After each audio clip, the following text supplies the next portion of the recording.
Hello, everyone, and welcome back to Ashes Wednesday.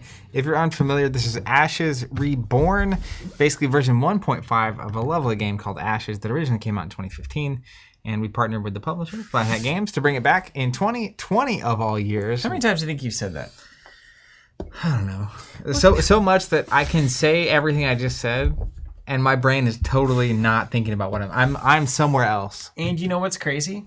Is that there's always going to be at least one person who's never heard of this game on the stream, probably right now. That's literally, I was in the, so there's, it's not really Are you out there? Official. If you're new, Are you out can you there? say something? Both. As I stare into the camera. If we're live, say something in the comments if you're new to Ashes. And if you're watching it later, leave a comment on YouTube. I would love to just know. We've been streaming pretty much every week Also, since smash last that August. like button. Hit that bell. Over a year. Ring that bell. Subscribe, etc. Check out our Patreon. Doesn't exist. I'm kidding. Over a year. The Typhus, right there. You just kind of assume. Totally new.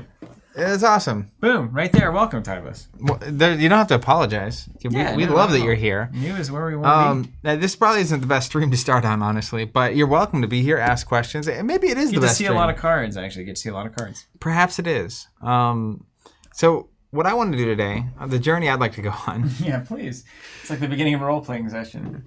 Or what kind of game do you want to play? Yeah, is just my cards aren't like horribly organized right now, but we've been building a lot of different decks for the we've been getting decks submitted by community members, building those, playing them on stream, and I've thoroughly been enjoying just getting to play decks at the enjoyable phase and not the hard work phase. Yeah, it's nice, isn't it? Which is cool. But my collection, well, it's not the most organized it's ever been. So I want to take a minute to kind of just get everything together. I have a deck together from last week that I really enjoyed that Steven would like to try again at. So I'll probably end up playing that if he gets a deck built before the end of this. Well, I want to use that Echo deck again. Oh, you've already got it ready. Yeah, so we'll I've got sort the Echo cards. deck ready, and we just need to. Well, I need to find it. I don't know where it is, and then we need to play it because I've already made the changes too. So. Not much work today. Apparently, if there were a drinking game based around our streams, Joe Solo was saying that he would be drinking right now because I also say this line a lot, which is not the best stream to start on, but welcome. Oh, really? I had no idea. When we're a year deep into a game, same thing's true of Flesh and Blood. I feel like this a lot, where we just kind of dive in and start going and talking about a lot of stuff, and it's always tough. We found this way back in the day where, like, when you create content, everyone is at kind of a different stage of their experience with the game. And so if you go way too high level and super experienced, there's a lot of people that it's just disqualifying for. But if it's a too new focus, if we're constantly talking about turn structure and here's this step and this basic rule, people that have been playing for a year, it's kind of boring. That's right. So it's a hard balance Content to strike. dilemma, as they say. That's right. I'm taking apart all my Ashes decks except for that Echo deck, including the Rhino deck. Yeah. So you were good to us. It had its moment in the sun, but I feel like you're good now. So it's not going to be as good. However, I do think that I posted this on our Ashes Live page. The Rhino. Once upon a Rhino time. Deck. Yeah, I mean, It's not terribly difficult to remember how this works. Beyond my skills at the game is the fact that I've been playing legitimate decks by legitimate people, and they put tools in to deal with common problems, including big giant rhinos. You know legitimate people? Okay, I'm going to take a picture of my first five, though. You know, it's internet people, so how legitimate, I don't know. Yeah, good question. Always a good question. Okay. Joe Solo, he's the one that was, I think, the one blitzing through all the fab content. Joe's the guy. He's coming through the Ashes content. Now maybe my goodness. Maybe he's gotten to the top of the list. I find it incredible that you're not just totally sick of us. I know. That's a lot of us. That is a lot. I'd have to really enjoy someone to watch that much of them, I think. But I'm honored that you're here with us, Joe. So that must be true. Must be just a glutton for punishment. I don't know. All right, what's your main malfunction here? Well, what's your concern? I'm sort of just nervous to even open the box. You do feel it. I can feel it. It's like that 2.0 update energy. Oh my gosh. You mean the most painful stream of... Literally, we were streaming in the middle of a global pandemic. Yeah. And this was the greatest. And that was probably the suffering point. I genuinely, for several times throughout that stream, almost threw in the towel. Almost just said, this does not spark joy. I'm gonna put these cards in a box somewhere. Give her the Marie Kondo. Or like sell them to someone who's willing to go Give through away it. the collection. That's what you should do. The one stream winner. You can get a full collection of ashes. Could have happened. Apparently, Joseph was saying he binged our Ashes content last winter. Very good. Yeah. John the Bard's organizing Flesh and Blood. Wish I got to play Ashes more often, but my group got the bug with Tales of Arya. Well, that's great. I'm glad to hear that Arya was the key. Kyle says the 2.0 update stream was great. Never seen Zach so dysfunctional after a stream was over. It didn't feel great. Isn't that true?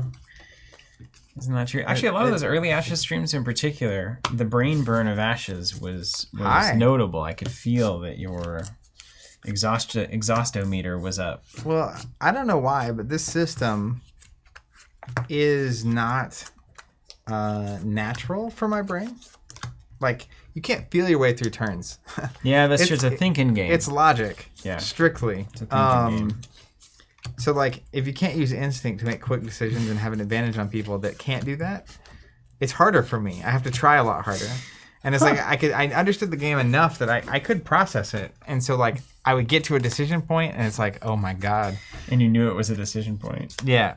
I'm just going to start an important moment, and then you had to think about it. Yeah. So if you find yourself where we're at, where you have a collection that is loosely sorted, which I do, it's still by card type, and I need to deconstruct some decks. Pretty loose.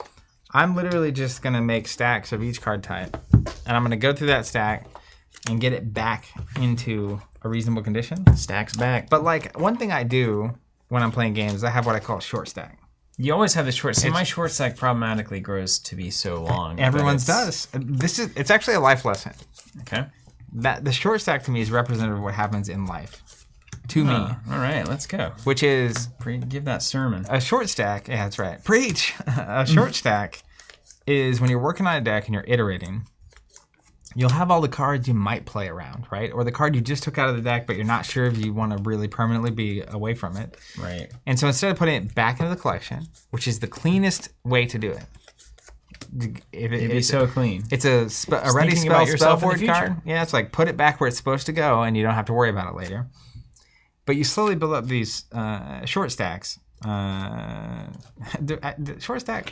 Did I call it a short stack? It's kind of funny. It's like it's like a pancake. Yeah, like a stack of pancakes. So you have short a stack is technically, I believe, 2 pancakes is the shortest stack possible. I suppose one pancake is not a stack. That's right. You'd have to have at least 2 to have a stack going.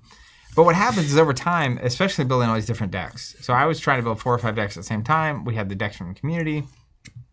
All of a sudden, cards are going everywhere. Everything's, cats are marrying dogs, that kind of situation. Yeah. You have, this is literally, check this out. This is a short stack. That's right. Yeah, and half it's sleeved, half it's not. It's that's like 50 cards. Gross. It's uncomfortable. I don't like that half so sleeved, then, half not. I'm over here looking at Summon Ghostly Mount. Love that card. But it's like, I'm looking for another copy of it, and it's like, where's this card at? And I have a look here and there and everywhere. One of my short stacks. And I felt that building. It's the same with Champions right now. I haven't done this process in a while.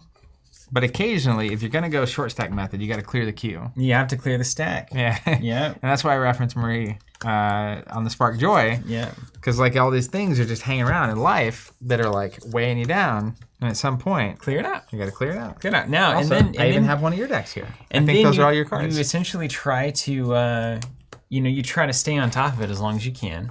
But then inevitably you get lost in the chaos, and then you gotta have a moment to clear it out and reset, and then try to stay on top of it. It's the whole process. Some are better than others at various points of that chain.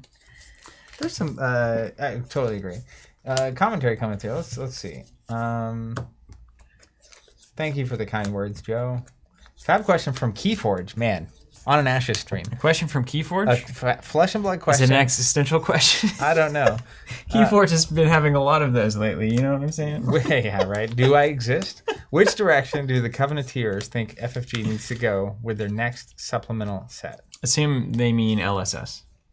Oh, yeah. I was like, this is a really weird way to ask this question. What have we missed? So I was just trying to process FFG is taking over Flesh and Blood, the trading card game. I mean, if they're going to hold to pattern, then... How should they do it, absent every convention?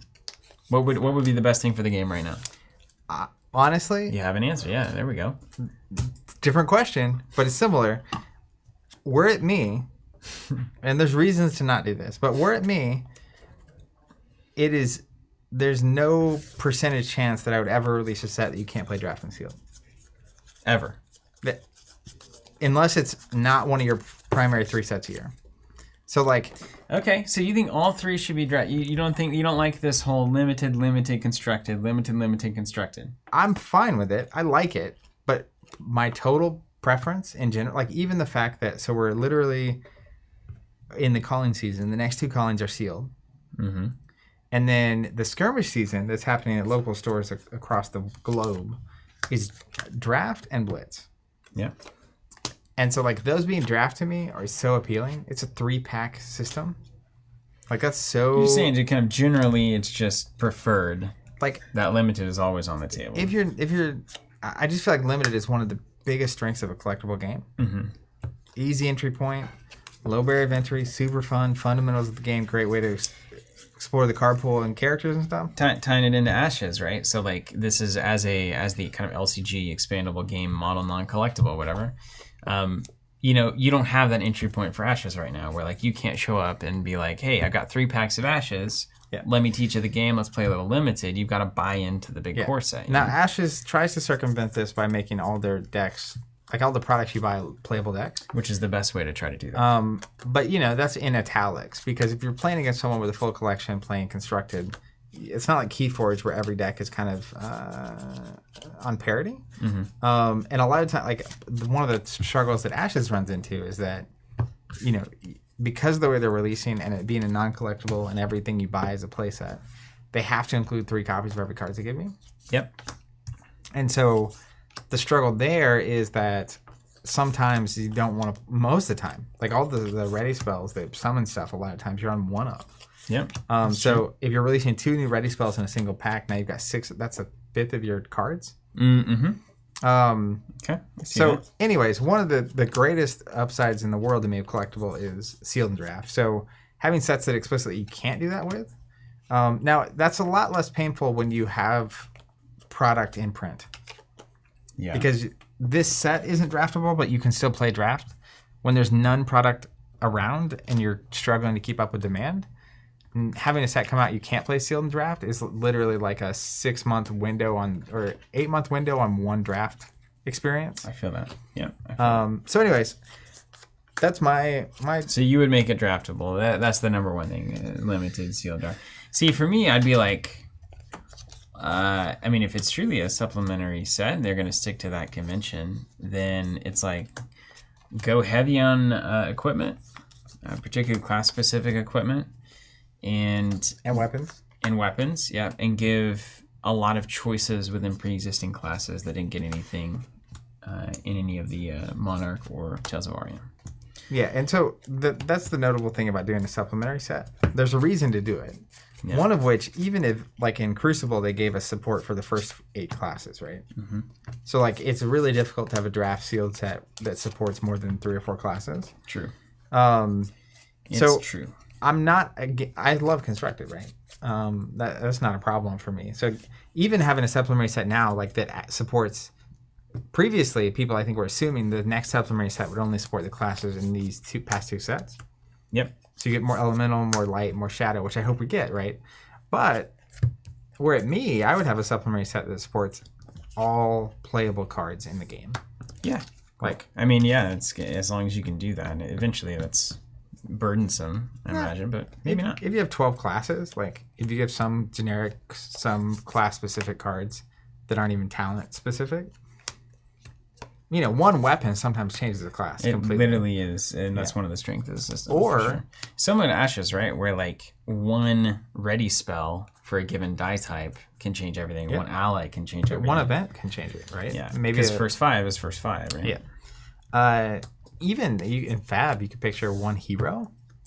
Like you could get a new warrior character or a new whatever character, and all of a sudden it's a totally different.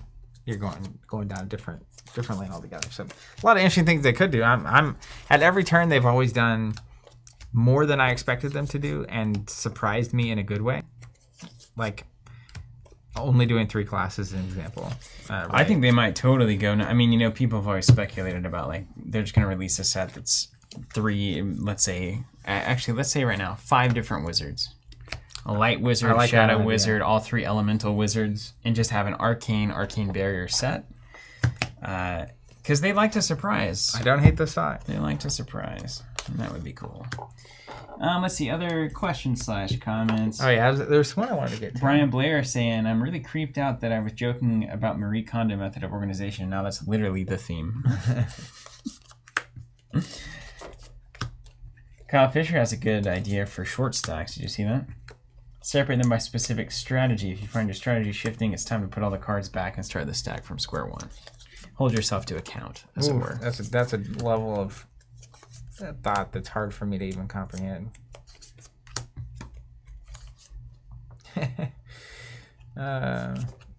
Joe Solo says, as marketing masters, does TC have any material I can give my boss as to why I should be allowed to block my Tuesday and Wednesday afternoons so they can't book me for meetings? Sure. I mean, I think you could definitely sell some level of, I'll tell you what you do. What you say is that you are... My brain. You are, essentially engaging with learning content that is going to increase my ability to make strategic and tactical decisions, which will benefit the company in both the short and the long term. I'm sold. Yeah. You have my approval. Here's $1,000 bonus just for the initiative. $1,000. Here you go. This was cool. To back up the kind of thing I was saying is Jacob saying, I got into Fab with Crucible and it was rough not being able to actually build anything with the set. Mm-hmm. But also Unlimited didn't exist at the time. So that, as long as you have Unlimited rolling around, it's a lot easier to pull that off. Way easier, right?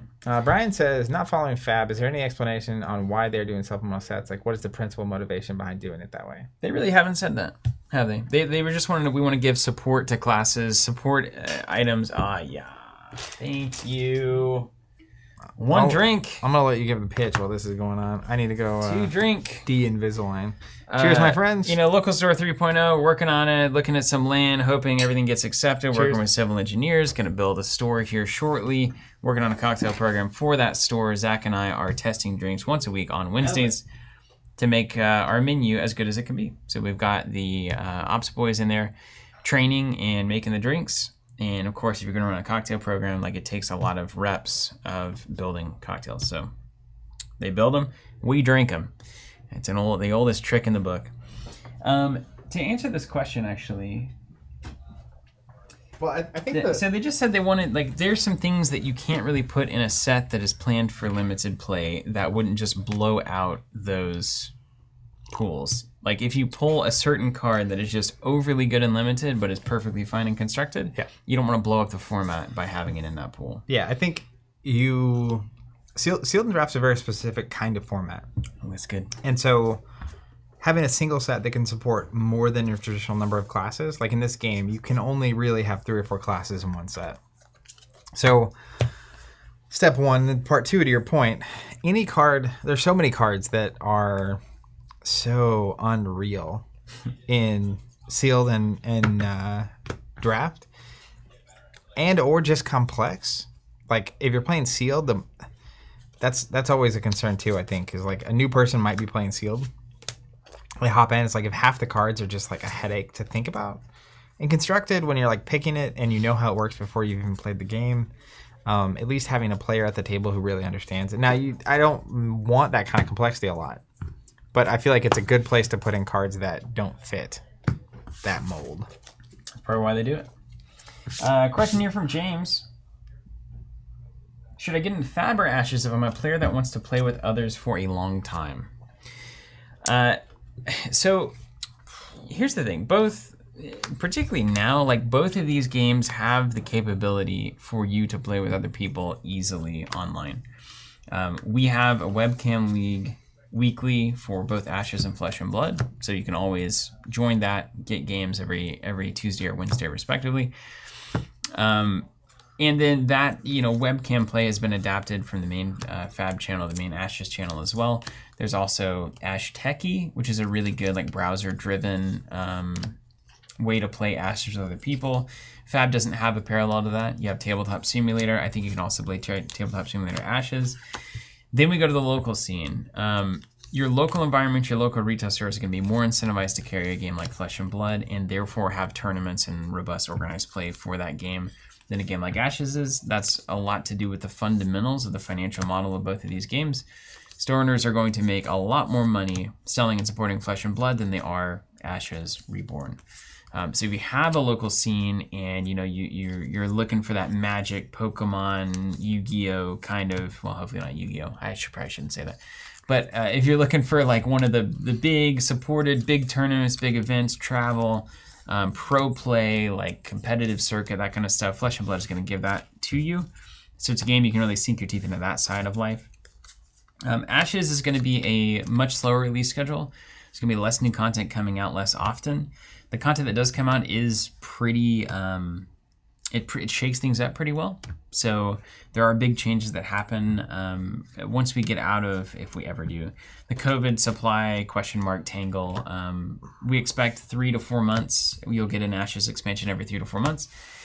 Flesh and Blood has been pretty spot on the 3 to 4 month release a new set side of things. Now moving to the model itself, as we talked about, like supporting store supporting Fab is going to have more because it's a collectible game. That means they get to sell more packs to more people, and that's going to make them more money. Ashes is currently very hard to support at a local retail level, so you just won't see that very much, and that's the nature of the game not succeeding in the retail environment in its first edition. And now the Reborn Reboot Edition going direct to players through a subscription like ours and through Plaid Hat's website. There are some like distribution opportunities, and I think there are some things there that stores can get involved in. There's just less incentive for them to do so. So that's an upside for stores, but it's a downside sometimes for players.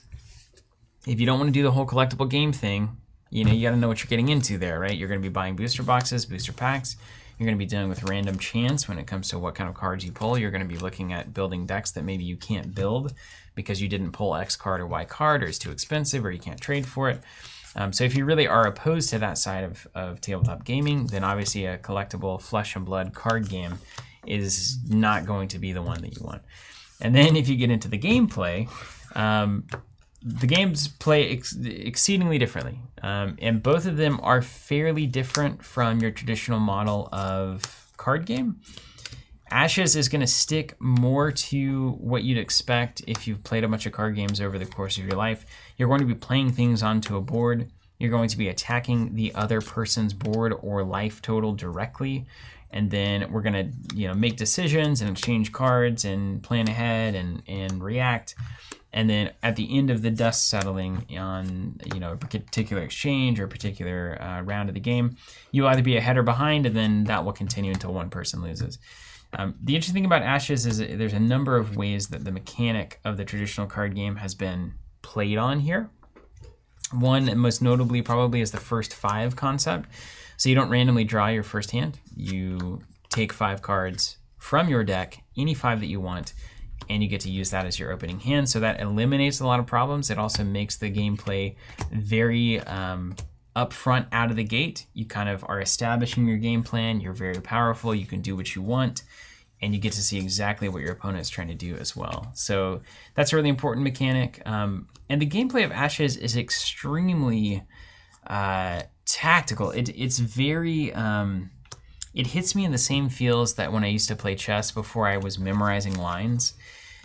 It's that piece of chess, that feeling of discovery and of stacking up all of these exchanges but not making them happen yet. So like, you put that initial pawn stack, and then if they take that, then they lose points. So then now they have to reinforce where if you take that and they take that, then now you lose points, and you keep stacking up those exchanges until one person has stacked up, thought ahead long enough to make the exchange happen, and then you kind of see those dominoes fall. So it's an extremely compelling game if you're into that vibe. Fab is going to be more of a back and forth, constant push and pull, tempo, essentially tug of war between you and your opponent that you feel turn over turn. It has a really great mechanics, just kind of fundamental mechanics of every card having value. You can pitch it for resources, you can block with it, you can attack with it. So it gives you a lot of agency on a turn-by-turn basis. And it's really a lot of... I said tactical earlier, and there's kind of a difference between the two that is not spelled out very well. But I think Fab is a more tactical turn-by-turn game. You're looking at your current hand, you're maximizing the value there, and you're giving some amount of long-term thinking to that moment, but it's really about what do I need to do right now. Ashes is a lot more long-term thinking, strategic level thinking of what do I need to set up, what board state do I need to set up to make my deck function and to defeat my opponent and whatever it is that they're trying to do. So 2 very different games, very different release models, and very different competitive scenes. But those things are all available in each game, just in different ways. That was a great answer. Go ahead and clip that out. Yeah, upload it to the Instas. Upload it, clip it, upload it. Or What do you call it? Cannibalizing content? You just, I don't know about that. TikTok it. That's right. I'll put it on TikTok. I don't even know what a TikTok is. You know what trips me up is like all the TikToks I see are on Instagram. And it's my wife's Instagram because I don't have Instagram. So like I'm 3 times removed. It's like I would never, I don't have a TikTok. I'm like, it's like whenever everybody showed up on Facebook and you were like, I don't want to be that person for TikTok, Yeah. So I certainly don't need more nonsense to look at on the internet. So TikTok is a no, and then I also was a no on Instagram, but now I'm seeing TikTok through Instagram through my wife's phone. So it's like, I don't know. I mean, is that, I don't know. Kyle Fisher asking, official TC TikTok win. Probably not happening. No, never. Like, this kind of content is not 10-second content. Never is strong. I promise nothing as often as possible. Never say never? Yeah, I'm good at it. I was talking to my wife last night about, what was she asking? She was asking when I was going to get home. You said never. Well, no, I didn't say I'll never say. But the way I said it was like the loosest, goosiest. Because I know, it's like I'm not... If there's only so many red stoplights, and if I don't get in a wreck, and if my car starts, and if my tires don't go flat, and if my transmission doesn't go out, I'll be there by 7:30. That's right. Well, so we were hanging out yesterday, so I was like, well, I'll definitely be home by like 6:30ish. Yeah. And it's like, definitely. Definitely-ish. Ish. That's really where you want to be in life, isn't it? Yeah, you're just setting that expectation that nothing's for sure. Jason Lindley here, a great Ashes player. What's the drink? It's a Between the Sheets. But it is delicious. It's a play on one of the old formulas, which I believe is the Daisy, if I remember Robert saying that correctly. But yeah, it tastes nice. In the Daisy family. A little sweet, a little citrus. Van Sutfellas, what's up, Van? Great to see you.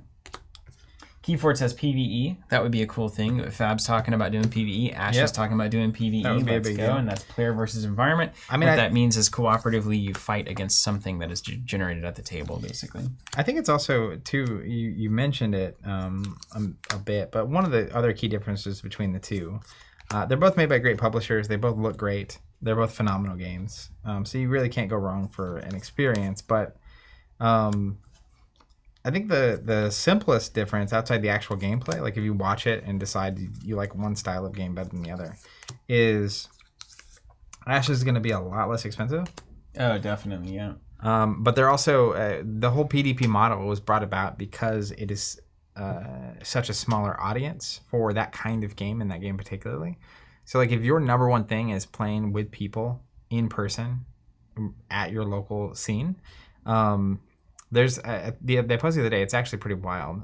There are over 2,000 stores hosting events right now for Flesh and Blood, which is crazy to think about that number. Actually, it's a lot.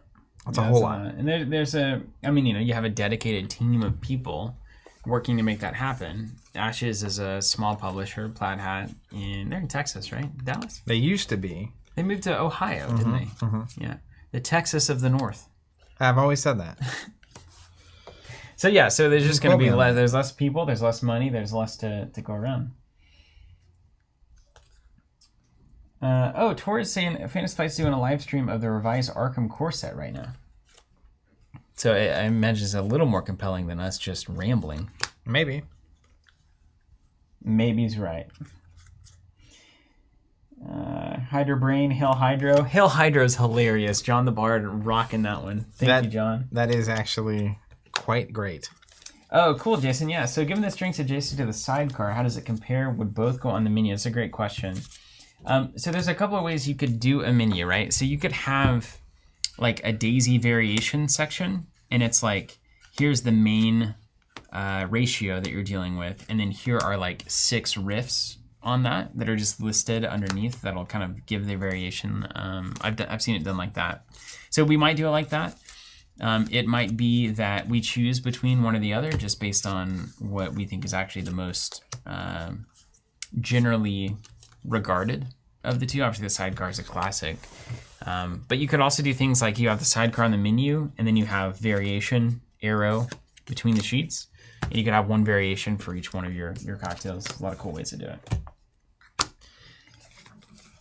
When do we think the next Arkham cycle will be coming out? Any leads on that?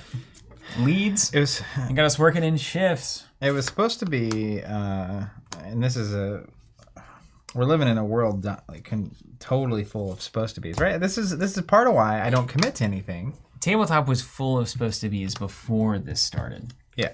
So So once you actually give people a reason to delay things, and or an all excuse. bets are off. I'm not saying they are excuses. I'm just saying. Anyway, there. One thing I'll say to that, Keith, you would be amazed at how little we know in any given moment. Just in general. We play it off pretty well.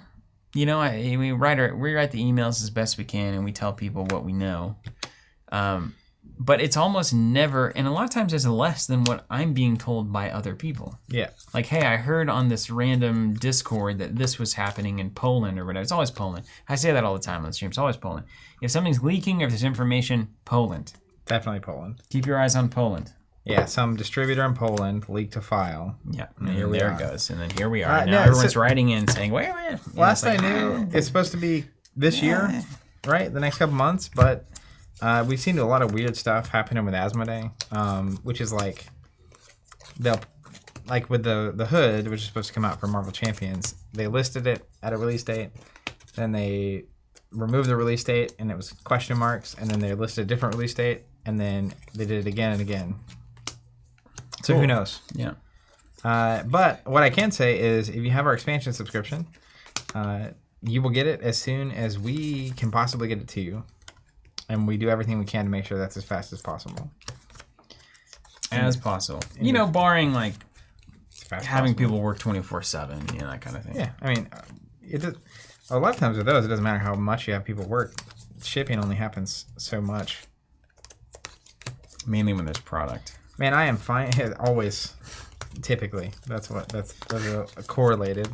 You found a lot of cards you didn't have previously? Oh yeah, it would make your head spin. Probably not. I think I have some of your cards too. Yep. We're about to figure that out. We're gonna have to go through every card and see how many each of us has, though. More than we want. I'm just happy to find all these raptor herders. It's like, well, there's where they've been. There they are. It's almost like they're in every deck I build. Weird. They are very efficient at what they do. Alex here. What's up, Alex? Said, has Zach sold his Arkham collection yet? No. Has not. No, has not. Why would I do that? And then Aaron showed up for round 3. Has Zach talked about Count Chocula yet? I haven't. Nope. But man, does it sound delicious right now. Well, here we go. Woo! Have you had any yet? No, I have not done the ceremonial It's like Chocula the box opening. Taylor Swift documentary of cereal. Except for You'll it expires. maybe one day eat it. So I will definitely eat it. Yeah. That's just a fun way to keep me aggravated. I mean, at this point, it's a kind of just fun to keep it going. That's why I'm never watching Captain America. Oh no, we'll watch it because I'm supposed to watch at the same time. We're gonna watch that and Fargo. Yeah, or we're gonna have an Argo Fargo day. Fargo. Yeah. What's can someone out there tell me Jericho's signature card? Time skip. It is that. Phase Pulse Blink.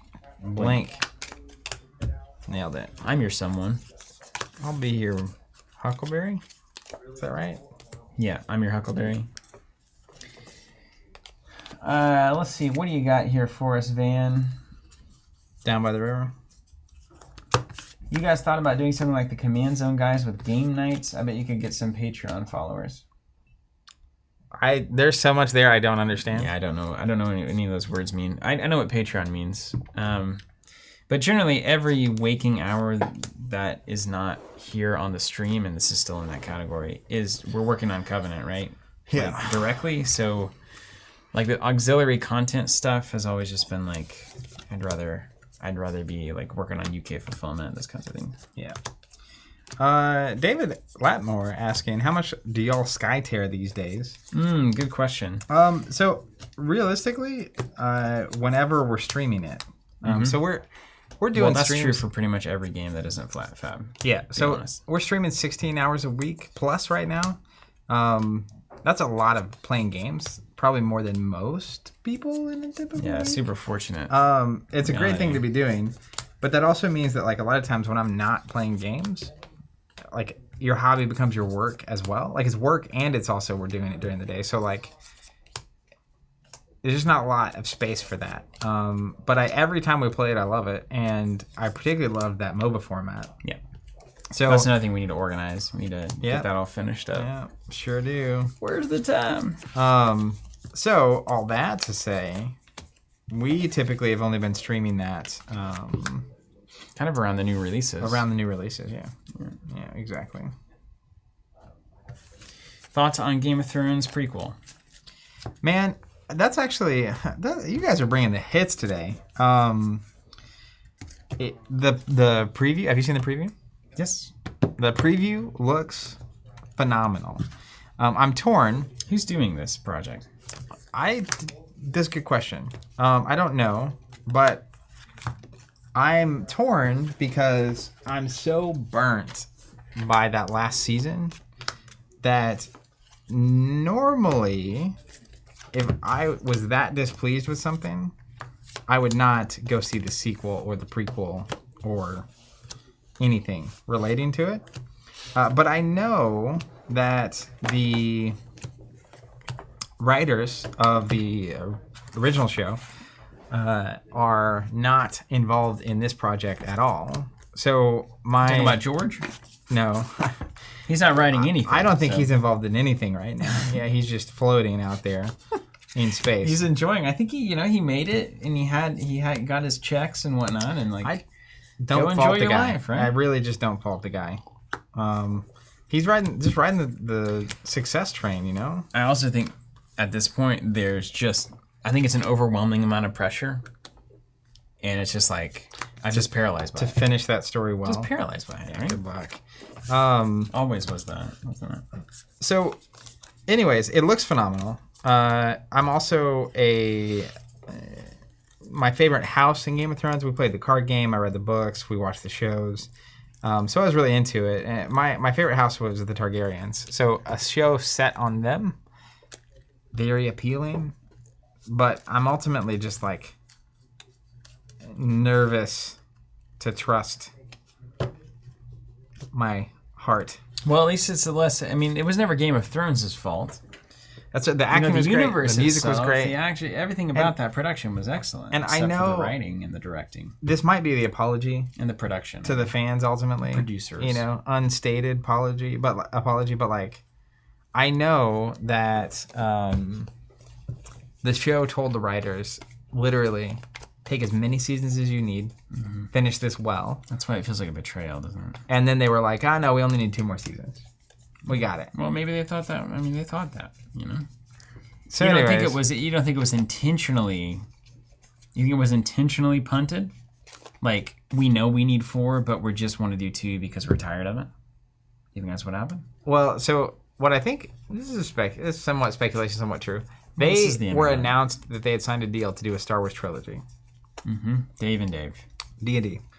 And then all of a sudden they were like, yo, we're going to finish this in 2 seasons. Right? Okay, so the speculation would be that they wanted to get cranking on Star Wars, so they kind of shortcutted the end of Game of Thrones. To their credit, Thrones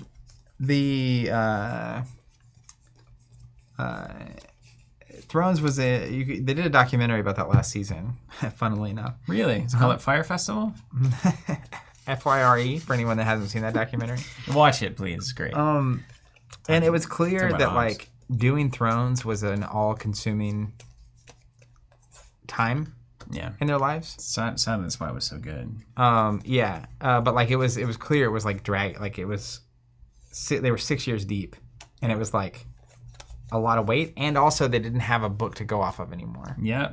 So it's like that's maybe where it actually went off the rails. It's when it started getting season 5 and 6 is where it gets uncomfortable, and season 7 it's like 8 is like, oh my, dumpster fire. Yeah. So all that to say, I think they had the deal for Star Wars. Like my old boss now. My old boss used to say all that to say all the time. Yeah. All the time. You really picked that up. You been hanging out in the country more or something? I don't know, man. I don't know, man. I don't know where I've been hanging out. I'm in the middle of organizing my ashes collection. Yeah, my brain the mental toil is tremendous.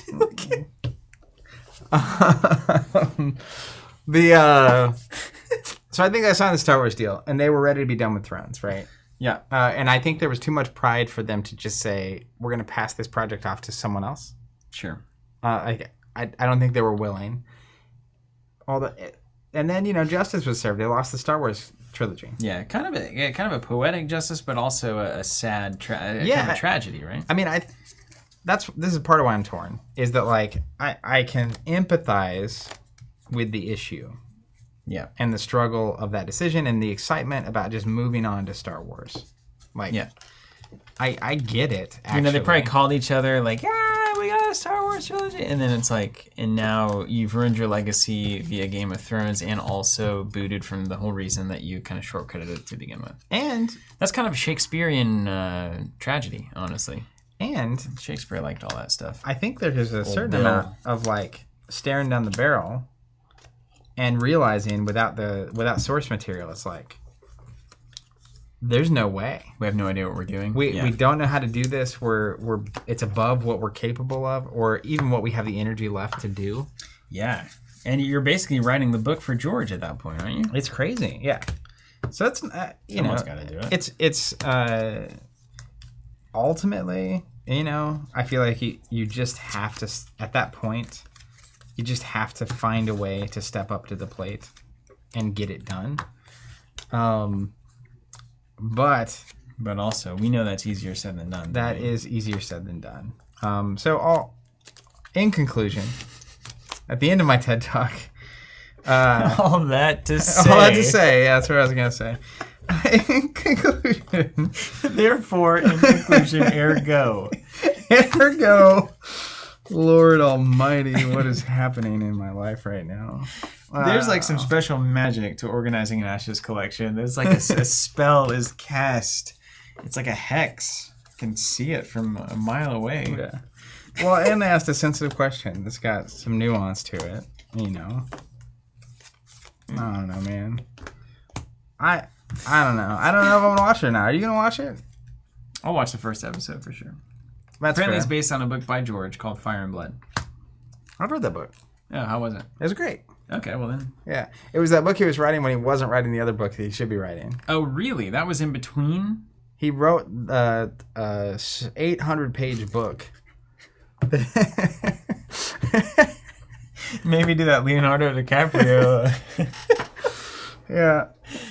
Ah, that's funny. Yeah, and then he put out the like encyclopedia, and he's been writing like short stories, and like it's honestly actually a good analogy. He's the greatest procrastinator on the planet. It's me sorting my ashes collection. Yeah. He's like, but what if we did this other important thing first? Yeah, because there's other things to do. It's like when Shannon does something that she really doesn't want to do, and then it's like, like maybe we should clean the house right now. Yeah. Like maybe I'm gonna make an apple pie, and maybe it's like, oh well, these are all great things, but we do know that there's one thing that you're avoiding in all of this, and I think everybody knows what George is avoiding. Yeah. You think he'll ever write the book? What's your over/under on that? He might release the next one. Then it's over. 50% chance he releases the next book? Greater, higher or lower? I think there is a 50-50 shot he releases one more book. I think there is a 5% chance that he releases more than one. He's supposed to only have 2 left. I think it's going to take at least 4 to finish, and I think it's impossible for him to finish. Mm-hmm. So he may also just be living out the rest of his life enjoying it. He succeeded, and hoping someone can pick up the pieces later. What do you think? I wonder if that's something we'll actually see in our lifetime, where we'll see like maybe there could be a whole thing around that. Like maybe you select 5 authors and all 5 of them write the end of Game of Thrones, and then you release 5 alternate endings. You know, that happens once George is gone or whatever. George always uses that example of, I forget the play. There's a play, there's a movie, there's a book of this one thing. And they all have slight differences, right? People ask him, like, how accurate the show is compared to where he wanted to take it. And he's like, well, which one's more accurate? Like, this book or this show or this thing? Yeah. I wouldn't be against having all, it's like 5 authors take a shot at writing the last book, and it's like, Yeah, it's kind of cool. If I had to bet on anything, it would be that the man and the machine that is Brandon Sanderson, who also finished Wheel of Time. Wait, are you reading the chat right now? Uh-uh. I think they're going to bring Brandon Sanderson in. If George passes before he finishes, give it 5 or 10 years, and I think that is exactly the kind of project you hand to Brandon Sanderson. So it's a triple jinx then. It's just because we have the chat saying, let Sanderson finish it.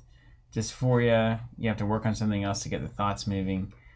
Somebody else up here said Sanderson as well. Yeah, Joe Solo. Anyone else hope this ghostwriter does is Brandon Sanderson? I also like this comment. Everybody's hot for Brandon Sanderson right now. Joe. So he finished Wheel of Time. He's also just like the most systematic writer I've ever witnessed. Yeah, I've seen some of his talks where he's like, you know, he seems to understand. This is what, and my dad is an author, so like, he always said the true sign of like a professional creative person is that you can get the work done when you're not inspired. And it seems like Sanderson's that kind of guy where like he can just churn the words out even when he's not particularly excited about, you know, the given story or the writing for that day. Seriously. And he's just like treats it like a job, you know? Like he shows up, he does the work, he has the output, done. Yeah. What's up, Stephen Teese? Saying, hey guys, hope you're doing well. Just popping in while I cook some dinner. What's for dinner? What up? Joe Solo had a funny comment. He said, I haven't been doing anything. Where's that? Let me find it. He said, in case anyone wonders why TC will never have a TikTok, I submit today's stream. Well, we're too long-winded? Yeah. I don't know. You clip out 10 seconds of a number of these things and...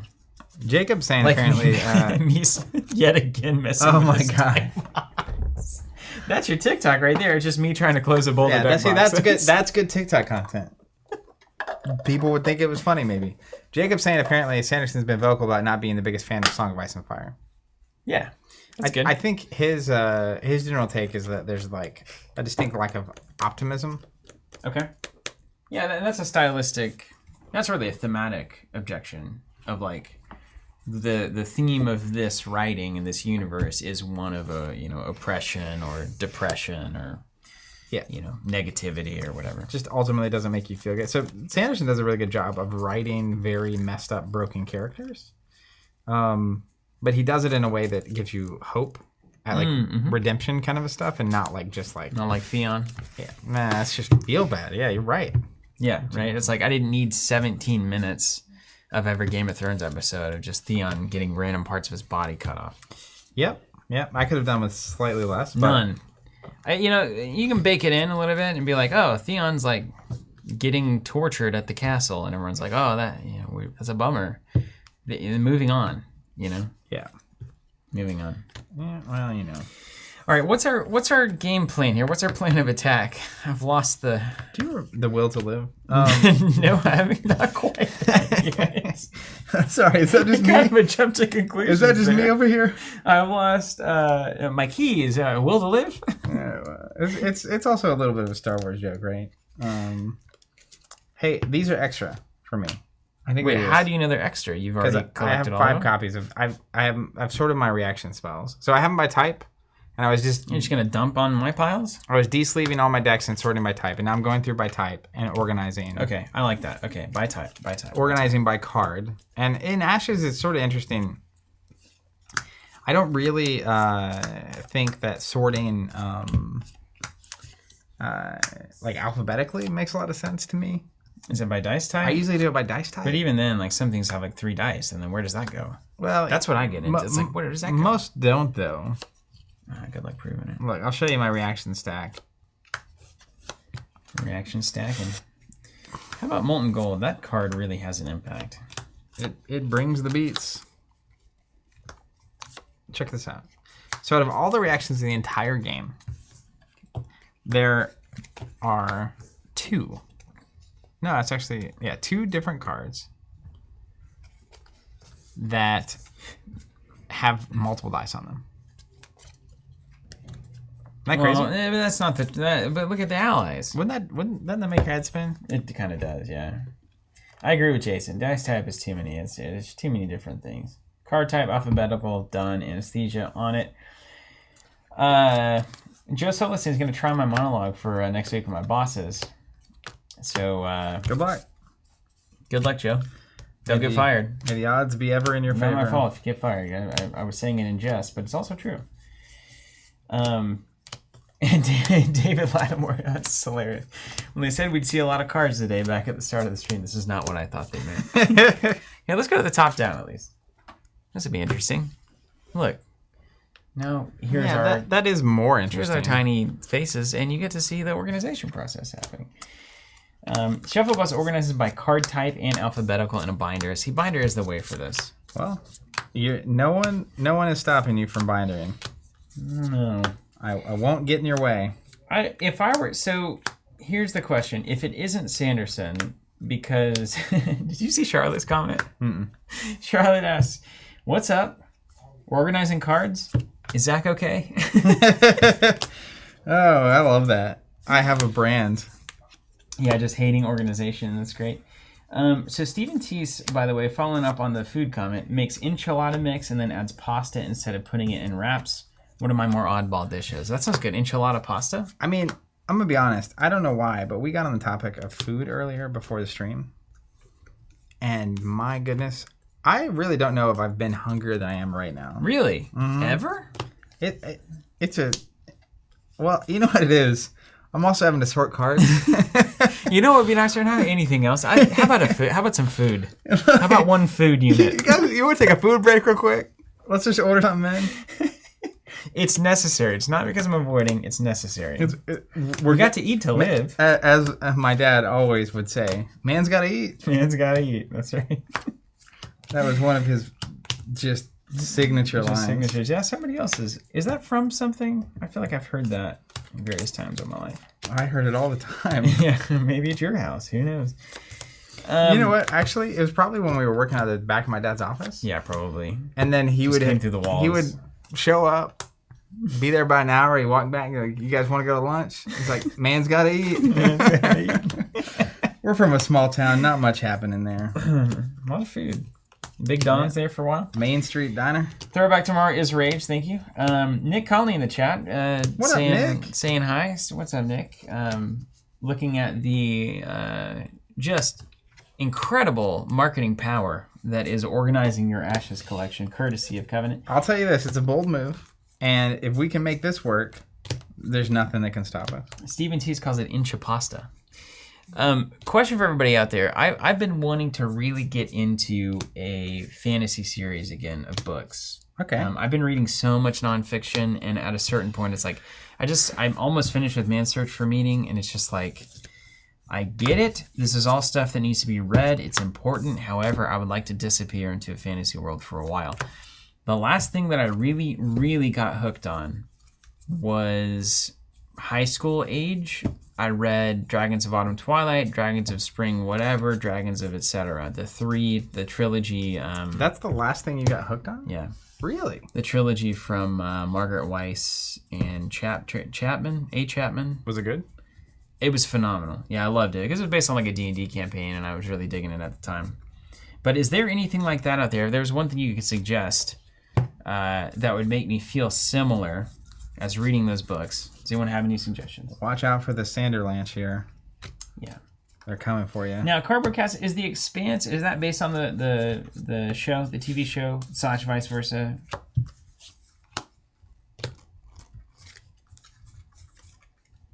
Okay. Got some good suggestions coming in. I'll let them read in, roll in for a second. I went on a really long tour of nonfiction a couple years back. I got into audiobooks. I had a 30-minute drive each way every day. Yeah. And I was just unbelievably going through so many books so quickly that were nonfiction. Yeah. And then last year during the pandemic, I had the bug. I needed that optimistic hope in my life, and so I started listening for the first time to Lord of the Rings. Oh yeah, cool. Yeah. Which I hadn't read or listened to as an adult, and the audiobooks obviously add a different flavor to it. It was phenomenal, but I have literally not gone back from fiction since then. And I've just been so going that was down. the last thing that you visited was Lord of the Rings. That's a fairly popular one. Well, that's what kicked off my fiction. Oh, you haven't gone back to nonfiction? I haven't gone back to nonfiction Oh, yet. well, good. I feel like I could listen to nonfiction a lot easier than fiction. I feel like I want to read fiction and listen to nonfiction. Because it's kind of like a lot of nonfiction is just a person telling you something. You know, where it's like, hey, here's my take on X. And it's like, I can hear you say that. But fantasy, I like to envision my own stories and voices and all of that. I guess the... And you sit down with that fantasy book, you know, it's like different than like, oh, I can't wait to sit down and like read, Getting Things Done by David Allen or whatever. Like nobody's like, it's a beautiful... Who wrote that book? David Allen. Yeah, David Allen. Yeah, I know. There you go. I know some things. The thing I do like I'd listen to it about nonfiction audiobooks is that a lot of times the author's reading it. Yeah. So that's cool. And it's like they're telling you what they're writing, right? It's just like, here's what I think about this topic. But the fiction, it's someone I kept hearing people or reading people talking about the quality of the audiobook, Lord of the Rings. Mm-hmm, yeah, all the guides. And I'd read it, in an actual book a couple times, and so like I was intrigued, and it was really enjoyable just to get the voices of it. Mm-hmm. Like it doesn't stop me from. I liked it way more than I thought it would. I'll say that. Okay, right on. Also, like with Lord of the Rings particularly, the way he writes is very unique, and so. Yeah, that's true. I found when I was reading Lord of the Rings in person, I had to be really with it. Yeah, you got to pay attention. It's you not drifting off, and you miss 1,000 things in that one. Yeah, and that's also true of the audiobook. You got to really pay attention. But it just is a different. It's pretty easy to pay attention. Worth doing. Top audiobook? Yeah, I liked it a lot. Yeah. Okay, let's see what we got. Let's see what you guys And of course, I started listening to Brandon Sanderson stuff, and. Man, it just goes on and on. I like it, but it's a lot. Here Those books go. are long. Charlie's suggestion for organization, by the way, is 2 complete sets of ashes. One sorted alphabetically, one sorted by pre-con. Boom. Waboom. Don't die on me. That's what the water's for. You right? Mm-hmm. Sounds medium. It's got some gravel. Yeah, there it is. Gravel. Good suggestions here from the audience. They were ready. I won't share them. Cool. A lot of good suggestions. Are you the kind of person who like like as a kid, then maybe there's a better way of saying I hope you know the kind of person I am by now. As a kid, this is partially true. Could you handle like Christmas gifts sitting there and not shaking them? Yes. Marshmallow test. You heard the marshmallow test? Yeah, like, you have a marshmallow as a kid, and if you eat it, you're done. If you don't, you get more. You're done. That's you're done. Am I wrong? Yeah, basically they say, if you don't eat this marshmallow, when I come back, I'll give you 2 marshmallows. All right. Delayed gratification test. Yeah, and then Most kids eat the marshmallow. most kids eat the marshmallow.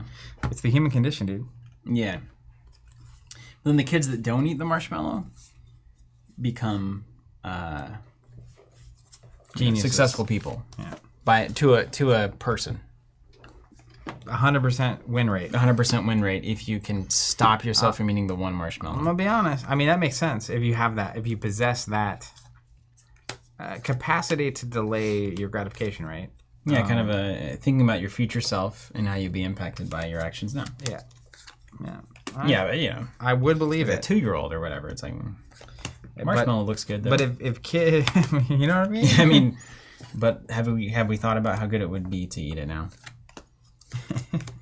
Have we considered? One in hand, something by the bush. Now, I mean, some would say that's just a very enlightened attitude. Why wait for the second when the first one can be enjoyed as it is? I don't need to chase desires or run from my fears. Yeah. I mean, honestly, there's so much packed into this very thing. It's that recognition that, I don't know. I'm stepping carefully here. Very profound. You don't want to offend anybody on the stream here? There's a lot at stake. You could tank our business. Right here, live. Yeah, we'll do it live. You could have like just a weird/horrible take on X, Y, or Z. Yeah. That's the end of it. I think I know you well enough by now that I know the things that you have terrible takes on, and it's generally just like literature and Star Wars. And not watching that Taylor Swift documentary. Those are like the main things that I think are disqualifying. But is that really a terrible take or just a mistake? It's just a mistake, yeah. It's a big mistake. Yeah. Do you need more power throughs? Do you have extra? I've got 7. That seems inaccurate. I honestly only want 3. I only want 3 of anything. I'm not doing this doubled up on some of the cards thing. Well, I don't want to randomly double up. Hold on. I'll get there. Put it off to the side. I have a side stack in which are cards that I don't think I should have. Okay, side stack coming up. All right, let me actually go through these. Okay, so we've got David Latimer, Wheel of Time, Tales of the Ketty J, Sky Pirates and Magic from Anesthesia Cat, Rothfuss from Tyler Allen Johnson, so freaking good, Cardboard Cast of The Expanse, Joshua Hogan read the sequel to the Mission trilogy, Van says Dragonlance, so those original novels were Dragonlance. Keith asked if I read the ones about the brothers' time of the twins. It's like 4 books. I haven't read that. Van says to read the Drizzt books, Drizzt Do'Urden, Forgotten Age. David Lattimore, you'd probably like Chronicles of Prydain. Same age group targeted and really good. Alex Becker suggesting The Spook's Apprentice. Van saying R.A. Salvador, which I believe wrote the Drizzt novels. Dragonbone Chair from Joshua. Check out anything by Guy Gavriel K. Says Aaron, his books are great. Start with Tagana. Ray saying I should read The Twins War. Same world and characters, but follows the brothers, the mage, and the fighter. Okay, so that's 2 suggestions for that. That's cool. Stephen T. said we heard of Lord of the Rings. Nathaniel Doughton, Expanse is first a book and then a show. The authors were actually G.R.R. Martin's assistants. So it's written similarly in a good way. Really? Yeah. So the Twins trilogy is where it's at, it looks like. I've got a lot of suggestions there. Dysphoria saying Red, Blue, Green, Mars series. Tyler saying Tyler Allen Johnson, I had Old Man's War recommended to me and I'm going to check it out. William Gay suggesting A Twisted Tale. Nathaniel Doughton, Tales of Earthsea is a classic that's up there with Lord of the Rings. Was there not a Miyazaki Tales of Earthsea kind of thing? Maybe not. Shannara series by Terry Brooks. Terry Brooks is a very common author suggested. Howard Conan books. Grey Mouser Tales. Neil Gaiman. Who's Neil Gaiman? Why do I know that name? Very popular science fiction writer. Okay. American Gods. Lee Bardugo's Six of Crows duology. Shadow and the Bone Netflix show as well. Hey, wait a second. That's on my list. I was like, did I watch that? I haven't watched it yet. Just like a Taylor Swift documentary. Charlotte saying, I have a great I Met Margaret Weishead origin story. It won't translate well over chat, but just know that it exists and it's awesome. Awesome, Charlotte. We'll catch you at a convention or something later, and we'll hear that story over a sidecar or something. Anesthesia Cat going to send me a copy of their suggestion. Wow. So yeah, I'll take it. Well, how do you not read that now? Yeah, true. If it's forced upon me, I suppose I have to. I mean, don't tread on me. Stephen T is 29 currently and eats the marshmallow now. Just so you know. Keith suggesting the Dresden Files. My brother Jonathan, lead designer here, is a huge Dresden Files fan. Cardboard Cask asking, when evaluating, to me specifically, knowing my winning record in Fab so far, when evaluating a card game, how do you begin turning the cards into numbers? Asking from a Fab standpoint. We got a video actually coming. It's ready to be published. We're just going to wait until we got the products out. But turn the cards into numbers. So Fab's actually fairly easy here in that most every card defends for 3. And most every card, when averaged across its pitch and play reality, averages to about 3. So I value cards as 3s. Charlotte Malone, similar study done involving people who routinely back into parking spaces being better prepared financially for retirement. It's the plan ahead, people. Well, I'm going to be honest. I know someone who does that is at around that age and is the least prepared person I have ever met for that phase of life. The exception proves the rule. David Whitfield, morning, gents. Good morning, David. Always good to see your name in the chat. Jiminy Ricketts says, this is why I can't buy snacks or anything I actually love at the store. I would immediately finish it all in one sitting. Headline, Team Covenant hates multiple marshmallows. I love marshmallows. Nathaniel Dalton with an interesting comment here. OMG, I finally watched the Taylor Swift documentary. So good. Mainly just wanted Aaron Dessner and Justin Verson and wasn't disappointed. That's right. Yeah. Well, David Lattimore asking if we have a sincere fear that we might say or do something that would get Covenant essentially thrown under the bus. I mean, so I'm going to be completely candid right here. Steven's heart putters. I'm not scared. Yeah. I'm going to be fully honest. If you don't have any skeletons in your closet or anything... Is this a Taylor Swift lyric? I don't know. It should be. I don't think so. No, I'm not really. There's very little, if anything, like I'm trying to think about. It's like... I think the fear is really being misunderstood. Sure. Of like having a, because sometimes we'll talk about finance or we'll talk about capitalism or we'll talk about religion. And like those topics are topics that require 16 years of conversation before you even can understand what they're saying, So I think there are instances where you could clip a 5-second phrase without context and try to be like, look at what they're saying about, socialism or capitalism or Christianity or whatever.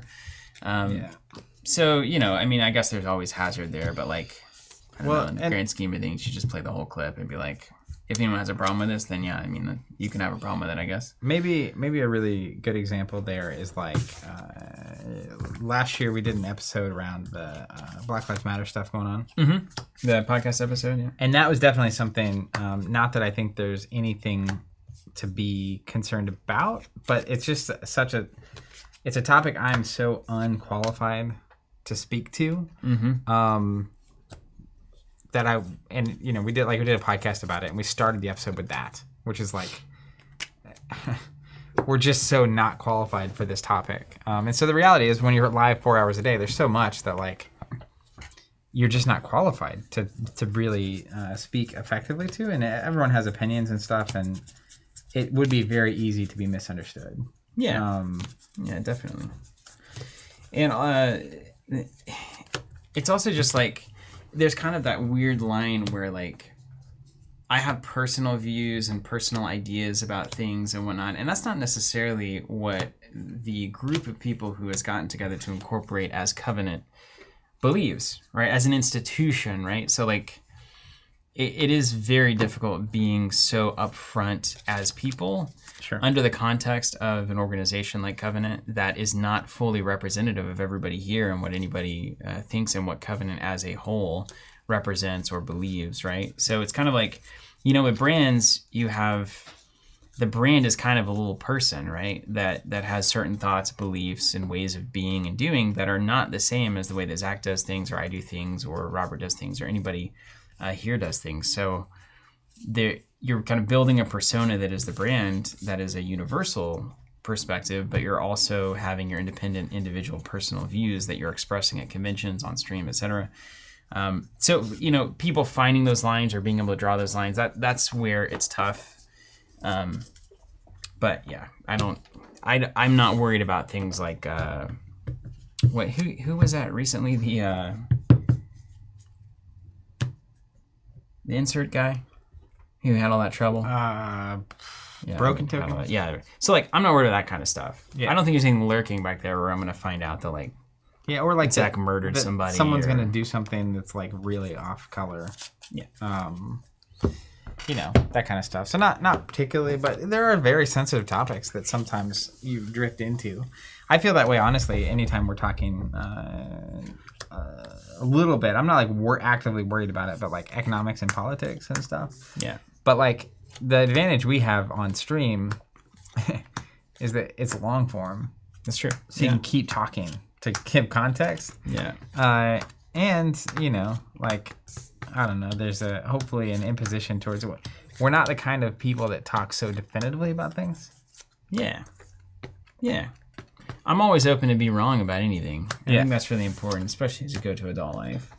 That's where you get like the most inflammatory stuff though, right? It's like when someone's like very clear, like this is incorrect, they should, like when you're really calling people out or like whatever. Agreed. Okay. How's it going over there? Well, I'm doing okay. I've got I'm keeping stacks of things that I'm short on 3. Yep. And then I've got stacks of things that I'm over on 3. Birds of a feather. So we're good. We're flocking together currently. Yeah, we flocking. We are flocking. And then T-Bone Sticks. Have you guys? Now, one thing I'm worried about is reading a very vulgar name on screen. Yeah. I mean, because I oftentimes just don't vet it before I start reading it, and then I'm halfway through and I'm like, oh, I've definitely done that. Finish that one. I've definitely done that. Have you guys been keeping up with the new card game Soul Forge? Yeah, absolutely. Sure. Yeah, we've been checking it out. I checked out the Kickstarter. We have some demo stuff, don't we? Should we say that? Well, you can say whatever you want. See, don't really care. You can say whatever you want. Yeah, we've been talking to the publisher. We played it. Once. Definitely checking it out. We have our eyes on it. It's like, particularly with the just punt that is Keyforge, it's just a great opportunity for a game, honestly. I'll be candid about it, right? It's just like, I've said for a while, man, publicly, that I think one of the greatest failings in tabletop gaming, period, is the lack of an app for Keyforge from the very beginning. And every day it's not out, it just becomes more of a mistake. But anyways, yeah, we've been talking, vetting them as a publisher, considering our interest and whatnot. So that's something we would definitely have our eyes on. You know how you ever seen sometimes where like, I'm sure you've seen it because you're a Cowboys fan, it's questionable. You know, it's like, you know, you make that, it's like a fourth quarter and like you're behind by the touchdown and often there's like 5 minutes left and it's like, should we punt on fourth or should we go for the 2-yard attempt? Mm-hmm. And they bring out the punter and the punt is like 15 yards. That's what it felt like with Keyforge. And here we are. It's like you shouldn't have even brought out the punter, but even when you did, you failed. It was only a 15-yard punt. Yeah. And again, I feel for the people involved in that. Like the individual cost of all of that is awful for the people having to deal with it. But from the top-down decision-making of should we or should we not invest in X, Y, or Z, I don't have hardly any sympathy for that. I think it's just bad decisions. Yeah. But, you know, I'm just a speculator. I'm just a player, store owner. Don't know the full story. I mean, I don't know the full story is the thing. I don't know why things have ever been decided in one way or another. You know what? That's probably the best way. That's the better question is not what do you know? The better question is what don't you know? A little Socratic reality here, huh? Yeah. Is that, I don't know. Is that true? I didn't go to philosophy school. Yes, that is the most famous kind of Socrates thing is I'm wise because I know that I know nothing. All right. Yeah. I think I would have gotten along with that guy. Yeah, undoubtedly. Undoubtedly. Indubitably. There's one thing that we can definitely prove you would have gotten along great with Socrates. Yeah. It's one of my greatest qualities, honestly. That Zach, he really would have got along smashing Socrates would have kicked it right off. Don't you mean Socrates, as we call him? My boy Socrates. I've got a lot of 2-ofs here, and I think it's because they're I was in 2-of deck mode for a while. Like 1 open memories is definitely what I would do, so I'm not worried about it. All of these are 2-0s. That's from the Rhino deck for sure. Krillos, that suck. See, that's like the most tavern Bart Simpson joke right there. Like if I actually pronounce that name a certain way, it probably is a joke. Like a word you shouldn't be saying. Yeah, it's a little scary. I picked up Skytier recently and was happily surprised to see Steven's face on their website. When I got it, I was immediately intimidated, but y'all's Skytier deep dive video was awesome. That's so great. It's a wonderful game. You should definitely check that game out and enjoy it. Tease is rolling on the comments. How are you cooking dinner with all this humor? I know. Is it speech to text? I would know if it was. There'd be a lot more misspellings. You do that a lot. You'll text with voice. It's horrible. I look like an absolute child whenever I voice the text. It's like I can't spell anything. It's like this isn't me. This is just the computer. It's their fault, It's not the mine. machine. I finally figured out for a long time I thought my mom was just the worst texter on the planet. Now, still true. It is still true, but it's like lack of punctuation, wrong words a lot, and it's like. Mom, and then you're around her and you see when she's on her phone that like she has didn't even know you could do this. She has it zoomed in, like the text, like it's bigger than. Yeah. So like when she's looking at a text message, it's like 3 words on the screen at a time. Yeah. So she can't reference what she said 3 words ago. When absolutely. She's And then she doesn't type; she's doing speech to text. I figured out. So she can't even see what she's about to send. She just sends stuff to you. And Perfect. It's so funny. I love that. Yeah. Kathy Bonner, everybody. Hope you're doing well out there. Okay. That's awesome, Kyrillos. I have arrived at a few pain points. What's this stack? This is extras. This is my conjurations. I haven't touched them yet. I'm going to guess. Let's look. I think you borrowed this push throughs from me because you don't you start accusing me of stuff, man. 3. Okay. I will not have it. So I think 3 of these are mine. That's why you had them. The push throughs. Did you just take them? Yeah. You didn't want them, right? I don't want them. No. What are you talking about? 3 push throughs. No, I had plenty of those. I had 4 of them extra. Yeah, I know, but I think I was missing 3 of them. There you go. So that counts for 3. So I don't know why there's 1 extra. That's so slightly. That's maybe the weirdest part of the whole thing. How did we end up with 7? Was it in the upgrade pack? Yeah, but if it was, you'd have to clean 3 extra. I would have if I did it right the first time. Well, yeah, we don't know where all that ended up, do we? We don't know if we did it right the first time, no. Golden Veil is a what? A reaction? I'm not seeing that here. You have them in every deck you've ever built. There, I got the Golden Veil. There you go. So you don't want you do want. I feel like no, I don't. Okay, I don't. I'll let this play out. I want 1 active deck at any given time. I think you may have also borrowed 2 Law of Grace from me. Well, we'll find out. That's what. Here comes the ready spells. This is why we had to do this on stream. Yeah. In case you're wondering. You want to see a fight break out. So you already organized all of this? How did you do that? I was mostly organized already. Okay. But I just had my side stack I had to integrate and then figure out which cards I'm missing. Is this your full collection? Uh-huh. Oh, I haven't even busted in on my actual. This is just my side stuff.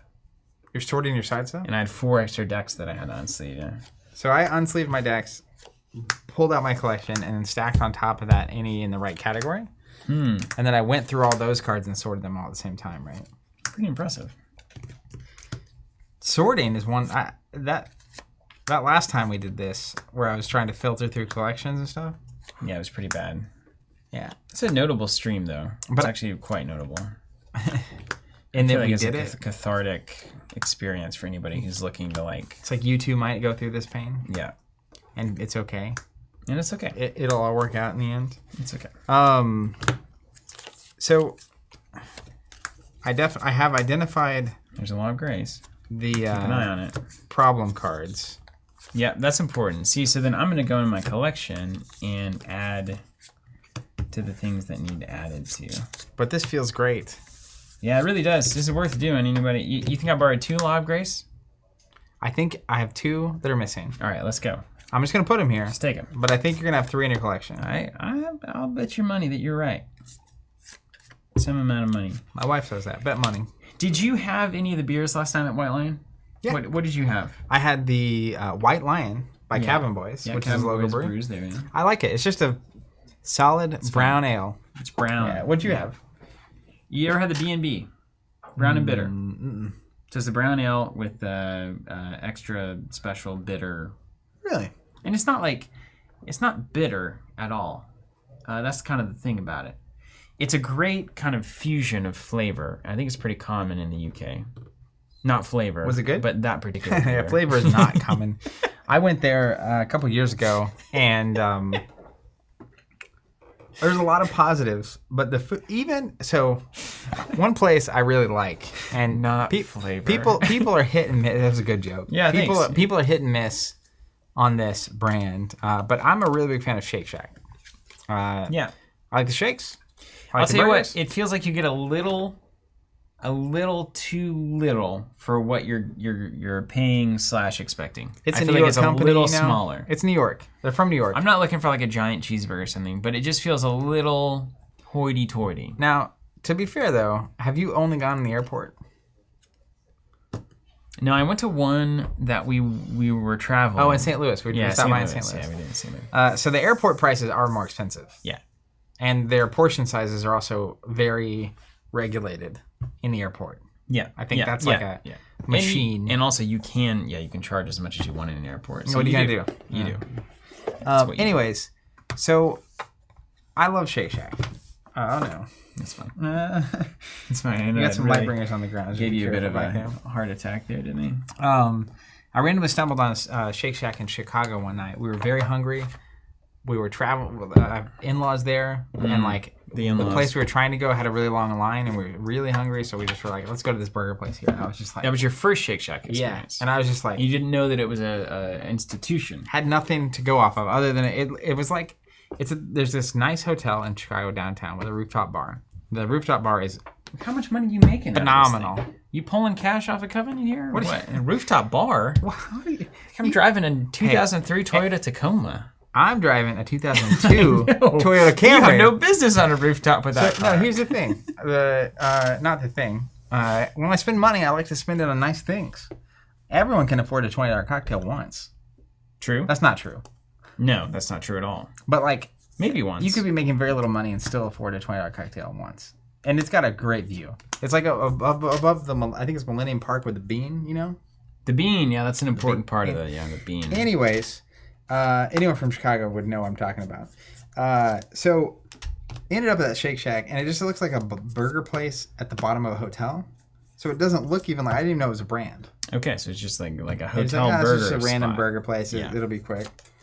And my monk saying Shake Shack all day. I'm glad to know there's But someone you out do there. know and Aaron Clark saying appreciate. he had Shake Shack for lunch But today. you do appreciate the In-N-Out's better, strictly, right? You're willing to say that on camera? In-N-Out's burgers are better. Yes. Shake Shack's cheese fries are in a category of their own. I can absolutely, and I think their shakes are probably better than In-N-Out's. Yeah. Probably. Yeah, I mean, I I don't think know. so. In-N-Out's fine on the I mean, shakes, it is but in the name, right? The burgers, what's up Yeah. there? So if you said otherwise, I but would it's have also problems. like- But In-N-Out's fine, burgers are super fresh. yes. Shake Shack, the Shake Shack sauce is a unique thing. It is. It's not just like another Thousand Island variation or another A1 variation. No? Anyways, all this to link back to the lack of flavor comment. I was in the UK, and my wife is very picky. So fortunately, actually, UK was not bad for her because they aren't fancy. Yeah, that's good. So like she could eat almost anywhere. But I was just like, man, I need something that tastes really good because it's been a couple days. Yeah, that's what I think anytime I want to eat something, really. But I was like, then I saw a Shake Shack and I was like, oh yeah, like I'm gonna have a little bit. I've been out of the country for a couple weeks, you know, like I'm gonna have some American burger and shake. Yeah. I got that burger. Let me tell you, it did not taste like Shake Shack. Really? It tastes so different in the UK. Really? I think they changed it for the taste profile there. Did they cut the flavor? I took a bite and I was like, this is fine. Did they boil the sauce before they served it? I don't know. It just didn't taste right. These are all great UK jokes. I hope everybody out there is appreciating it. It's a good time to mention we launched UK fulfillment for a certain product, select number of products. It's really the whole reason I was going The here. whole stream is dedicated to this. So we do. If you want a little flavor in your life, we have a menu nav item on our website that's UK fulfillment, and these are items that we're actually shipping domestically in the UK via Royal Mail. Working with a warehouse there to make that happen. So there's nothing for Ashes yet, but our goal and hope is that we might be able to offer subscriptions for everything there at some point. And then, of course, is Canada next? Is Australia next? You know, there's all sorts of options here for what we might... all sorts of places we might go. Once you crack it open and it's like, so we can sell our products anywhere as long as we can work out certain deals, it's like, well, that's pretty interesting. It would be pretty cool. Some nice commentary coming in. Carteret says In-N-Out is overpriced and overhyped. Shake Shack is good, but I wouldn't say it ever competes with a good local spot. It's so I will wrong. It's not overpriced at all. Have you seen the price? It's $2.10 for a hamburger. So here's the thing, though. Overpriced. It depends on where you are. I can get ground beef for $2 a half pound. I think quarter pound. In Texas, which is the nearest place we can get it. Yeah. I think the prices are really reasonable. Oh, okay. So, well, yeah. So you're saying In-N-Out in California is overpriced because everything in California is overpriced. Well, yeah, compared to Tulsa, I guess. But to me, it's like if I had In-N-Out and Shake Shack in the place I was living, I would definitely continue going both places. I would go there all the time. Yeah, but it would be nice to be like if I could oscillate. Swap. Okay. That would be great. I've got my Law of Grace, and in fact, I had 4 Law of Grace. So check this out. Yeah, you had an extra one. Right? I have more than extra. I have another Law of Grace. Krillo is saying, as a Texan, I have to say, Whataburger beats In-N-Out any day. Hey, listen, here's the thing. But I don't think I've ever had Shake Shack. Okay, no, yeah, this is a combo. It's not true. I've been eating Whataburger for the past 10 years of my life. Whataburger's been big in Oklahoma forever. In Tulsa, in Catoosa, in Claremore. It's like when I say these names, like everybody knows, like this is a Native American. Can you hold that for a second? Yes. I have to know this before it gets lost. Anesthesia Cat says, my parents' tavern has the best burgers. Where is this tavern? Yeah, where's the tavern and when can we come? Listen, I've spent a lot of my life eating, as I'm sure many of you have, and I've had a lot of Whataburger in my life. I love hamburgers. It's my number one food. My death row food, hamburgers. I want hamburgers. If I didn't have a body, I would eat hamburgers forever and almost constantly. So I've done some work. Is when I've eaten a lot of hamburgers in my life. Yeah. Point being, it's sort of like me and biscuits and gravy. Yeah. I try it most places I go. That's right. All that to say, per Zach's parlance, In-N-Out has a significantly better hamburger than Whataburger. Straight up. The produce isn't even comparable. It's not even comparable. Now, that said, if you're an old cattle rancher type and you like your burgers with meat and some sort of fat-based topping, whether it be the Whataburger, mushroom and Swiss, or it could be the patty melt, of course, any of those variations, if you're not looking for produce, I'll go with you that Whataburger is delivering on a big slab of burger. I mean, also Whataburger tastes great for a burger that I'm not interested in how I feel after the fact. That's right. Yeah, that's the slab philosophy. Which, as I get older, I care more about that. That's right, yeah. Well, it's the marshmallow test, right? Dylan making a point here. In-N-Out can go ahead and cut us the check. The sponsorship. Yeah, that's right. $10,000. Steve Willie, Zach Bunn. Get in, get out, get a burger. For real, though. For real. So there's some interesting comments coming through. Check this out. And the menu is simple. They're focused on one thing. They're not trying this what-a-chicken nonsense. This what-a-catch stuff. Why in the world is Whataburger dealing in fish? It's got to be burgers. There's no reason. It's like Arby's doing anything but roast beef. Right. It's in the name. David Latmore saying, in Arizona, In-N-Out is ridiculously inexpensive. Then, let's find it here. Aaron Clark saying, I had In-N-Out one time on a work trip in California. It was just fine. Here's the thing. Just fine is all I need anymore. Yeah, In-N-Out to me, if you hype it as like this is going to be the greatest thing you've ever had, it's going to fail. It's not fancy. But if you compare it to McDonald's, is when you get into the reality of the quality for me. Just saying. Anastasia Cat, New London CT? Is that Connecticut? Is it? Yeah, that's Connecticut, yeah. See you, Steven. You've been... I'm here, though. Steven, I'm not going anywhere. Chat, Steven. Yeah. Someone said... Anthony's saying, next time you're in New York, get a chopped cheese on a roll. Is that a Kaiser roll? From where? Anywhere? Chopped cheese on a roll. I'll tell you what, if you're in New York City, or if you're going to New York City, Los Tacos #1. Really? There's 2 of them? Oh, #1 is the right one. No, there's both Los Tacos #1. There's 2 Los Tacos #1s? That's the name of the That doesn't brand. make any sense. I need to talk to these brand ambassadors. I will tell you what, non-jokingly, my wife and I have discussed going to New York City for one night as like a vacation to go to Los Tacos That #1 can't possibly be worth it. and also grab Dollar Street cheese pizza. You sound like you know what you're doing. Those are the 2 best food. Well, actually, not true. There was a cocktail bar we went to on the first night. Really Okay. going off the rails here. Let's get into it. Tell me more. And we went. The food was delightful. Mm-hmm. The old fashioned was one of the best old fashions I've ever had. You've said that about a lot of places. And then we got back to the hotel, and I was just like, I just want to look up this place because we just happened to stumble into it, kind of. And it was on several like top 10 American cocktail bar lists. Yep. And I didn't even know it going in, and I loved that kind of thing. Absolutely classic. Yeah, it's great. It's great. So was it good or what? Oh, it was fantastic. Yeah. Okay. So that I was gonna say, the Los Tacos #1 and the street pizza were the best food and drink I had while I was there, but the cocktail bar actually, but like in an actual nice kind of place way, not in the like. It's Los Tacos #1 is Is it street? It's the In-N-Out of tacos. Of at least #1 tacos. You know what I mean? Yes, I do. Like it's not. They're focused on one thing and they're delivering excellence. Exceptionally. Yeah.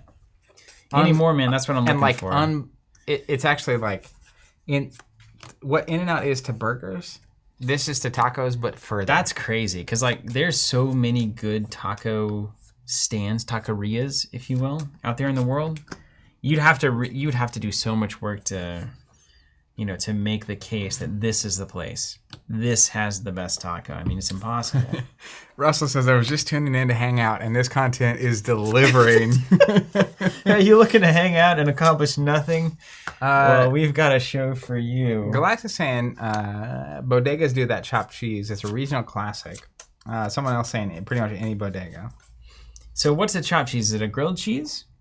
Or is it simply chopped? Do they grill it after they chop it? Is there a... What's the process? Can somebody tell me how it works? Ancestor spirit. Oh, I've already got all my ancestor spirits. Squall Stallion. Oxford wants to know, Steven, do you always choose beef burger or do you change for other types of meat sometimes? So I default to beef. Oklahoma, Texas area, right? So that's like what we're good at. And so little else in a lot of ways. Love the state, love the area, love everything about it. But as far as culinary tradition, like one of the best things that Oklahoma is known for is thick cut bologna.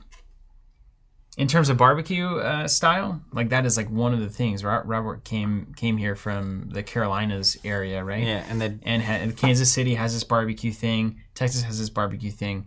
In between is Oklahoma with thick cut bologna. With the bologna. Yeah. Which I love bologna.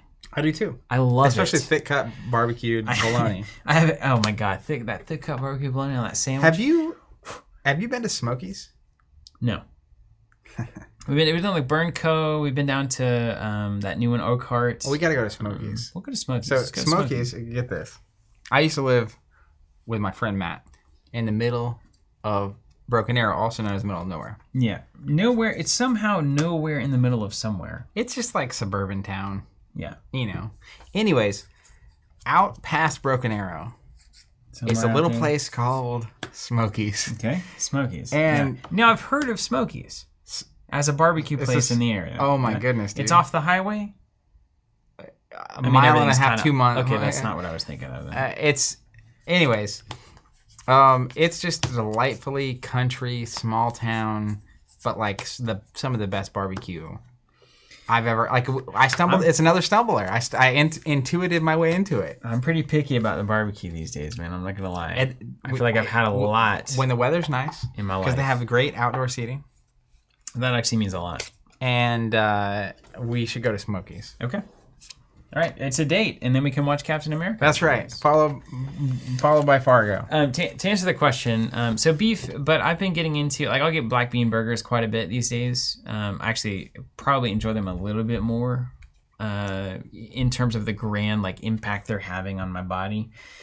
I'll do turkey, but turkey, you really have to know what you're doing, or you can mess up a turkey burger in a big way. Because it's a dry meat, it's very lean. You've got to stuff it full of things that make it not dry. And then I've done the Impossible a few times. Yeah, the Impossible burger, the kind of fake meat. Yeah, it's fine. It needs a little R&D, I think. Apparently, Galactus saying it's based the thing from earlier was just a bun, chopped cheese, a bun with cheese, meat, and vegetables. It sounds like a burger. It sounds like a lot of things. Jonathan Amara saying chopped up cheesesteak, basically. Okay. Krillos wants to know, where's Broken Arrow in relation to Broken Bow? Well, I don't know where Broken Bow is. Broken Bow is to the southeast, almost 3.5 hours. It's right on the border between Arkansas, Texas. Over by the mountains? Yeah, Ouachita Mountains. It is the Ouachita Mountains.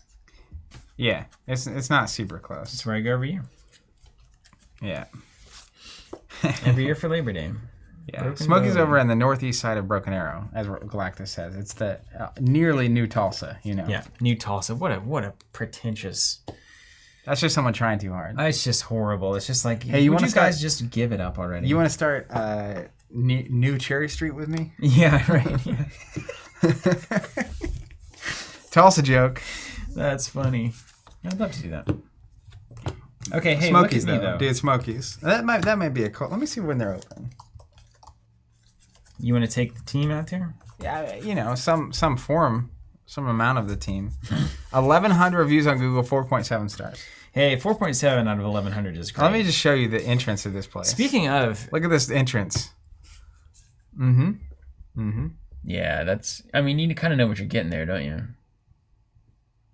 Let me find. That's the appropriate age range of the audience. Yeah. What do you get at a barbecue joint? I like chopped brisket. I like bologna. I like baked beans. Those are high on my list across the board. Okay.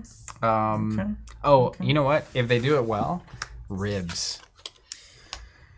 But those are hit and miss. And it's easy for them not to do it well. Absolutely. You know, let me tell you something. I actually saw, so I talked about that Jacob Tovar concert I saw at the Christchurch, the Episcopalian Church here at 101st. Yeah, then we listened to some jams. Yeah. They were giving away free ribs, which I loved because it feels very in line with Jesus' mission ultimately. And again, I don't want to wax poetic about my thoughts on religion, but I will tell you that these Episcopalian ribs were better than anything I've paid for in Tulsa. Perhaps they were divine? They were so good. But you know what it is? It's like seven of the elders in the church, you know. Oh, yeah. Having an excuse to sit around a smoker for 48 hours and just shoot the breeze. So they are not in a hurry, and therefore the ribs weren't in a hurry. And therefore the ribs were phenomenal. You can tell, man. Phenomenal. Yeah.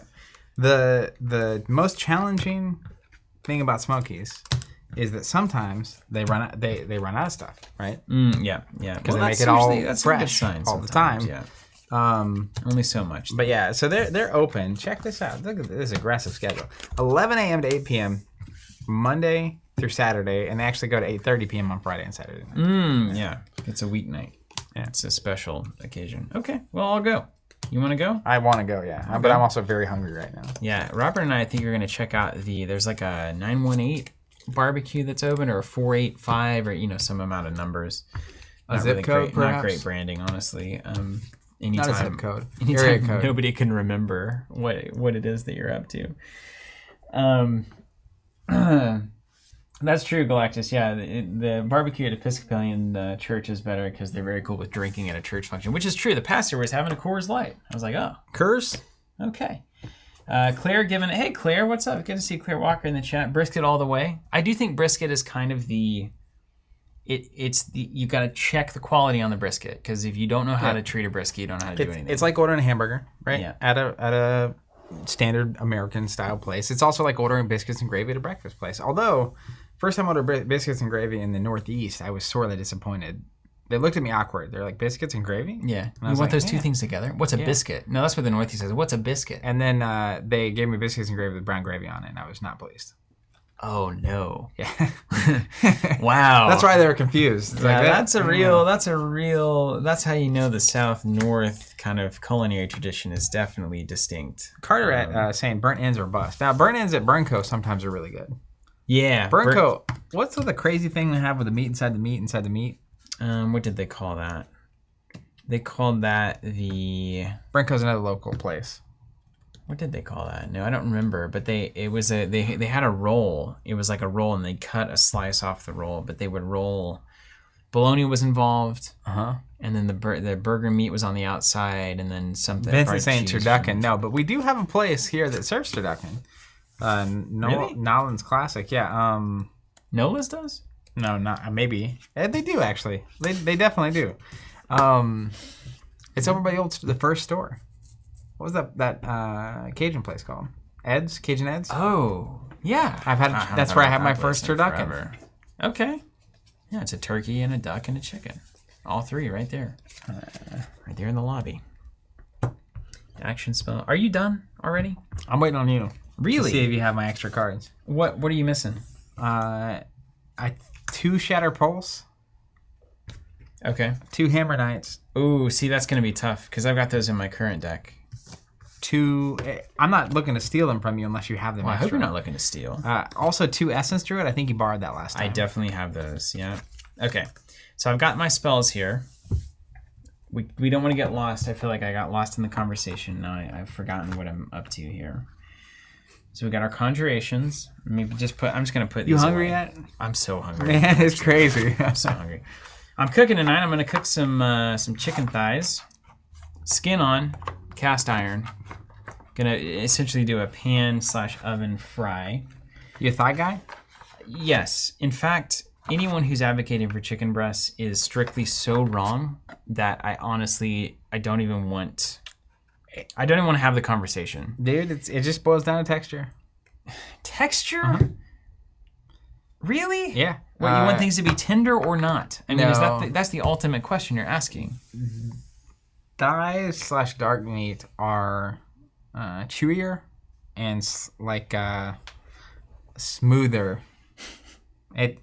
That's called tenderness. No, I understand, but when you're eating meat, the closer you get to feeling like it was alive, the more uncomfortable it gets. Oh my gosh. I can't do it. I'm just saying, I get it, there's more flavor, but the texture bothers some people. It is better. I agree. That's what I'm looking for. As someone who will eat both, I'm not disagreeing. I'm just saying I can understand why someone doesn't like the texture of dark meat. I don't understand it at all. In fact, I would like to render judgment immediately on that person. My dad being one of them. He only eats white meat, and it's like, why? He says it because he was in the Navy. Which is actually an excuse that he gets away with on a lot of things. It's like you didn't have to go to Nam, that comment. Yeah, exactly. What does anything have to do with Vietnam? Tim Aiken says Bronco calls it the fatty. That's right. Thank you, That's Tim. exactly it. Thank you. Okay, done there. We've got ready spells. We've got ready spells here. All your ready spells are done? Mm-hmm. So I actually had another Law of Grace extra. Is this your don't want it pile? Yep. You crazy, all this value? I mean, it's kind of value, but it's also space. Like, it's the Marie Kondo method. You had exactly 3 extra Law of Graces. That's right. I want 3 of everything, so that makes sense. I have an extra Sacred Ground, so that's that. 1? Found that one, yeah. Oh, that's a ready spell word. Yeah. Let's see if I'm missing one. Got 3 extra Law of Fears. I don't need those. You are a wild man. I just don't. I'm a I've minimalist. I've got 6 Sacred Ground, which is how many I should have. Okay. I'm gonna let you. You can see have a more. Charlotte. You can have more if you want. I will be right back.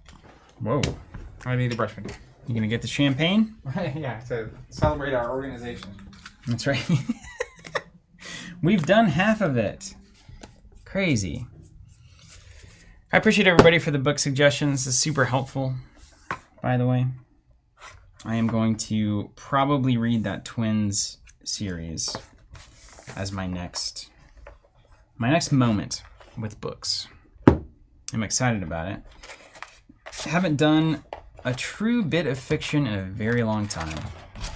And I'm just ready. Especially, now I feel like this particular moment in time is one that I'm very excited about. Just kind of like getting into that fantasy again. Just going to a different world. Some people say it's really valuable, and some people say it's not valuable. Because you could be reading things that are like useful. Like, how to do X or how to build Y or whatever. But apparently, there's also folks that say it's very, very helpful to read fiction, and you can learn a lot through fiction that you don't have to experience through your own life. It's kind of a way to learn a lesson that you don't have to experience directly. And to those people, I say, I agree with that. I believe it. And there's nothing better than just having a fiction book that you just love and you just can't wait to read. Like, I haven't felt that in forever, honestly. Forever. So I'm ready to get back into it. Claire Walker, you would enjoy The Keys of Death, written by up-and-coming author Claire T. Walker. That's awesome, Claire. Is that also a veterinarian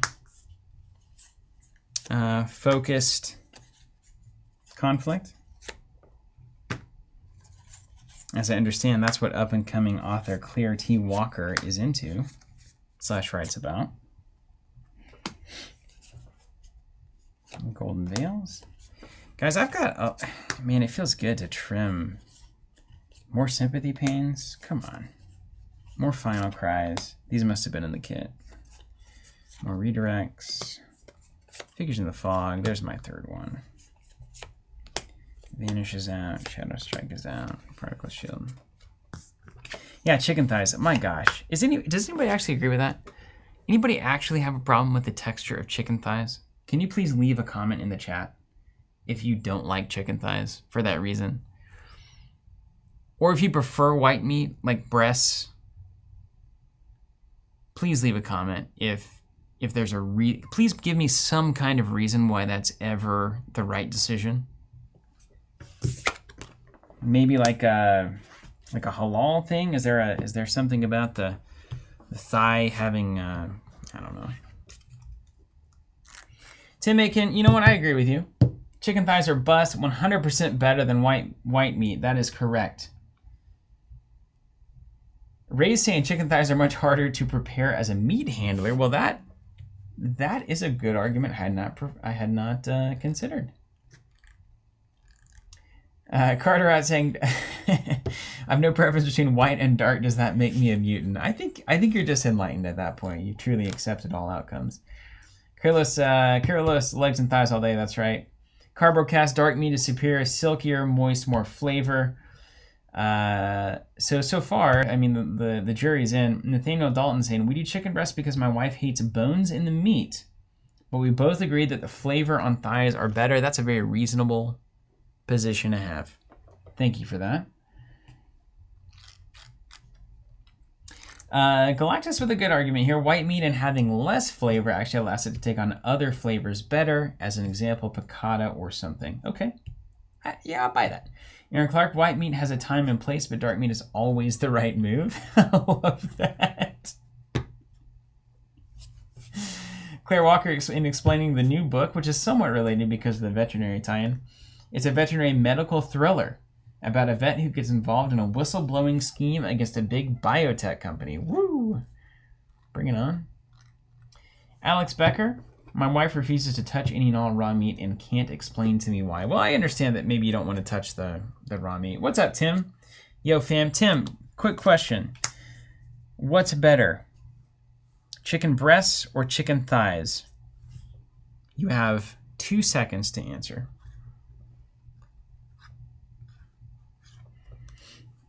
Tim Aiken saying thighs are better as a barbecue conveyance mechanism, produce much better flavor than white meat. So far, it's 100% on thighs. So I think the point has been proven. Zach is wrong, as is usual.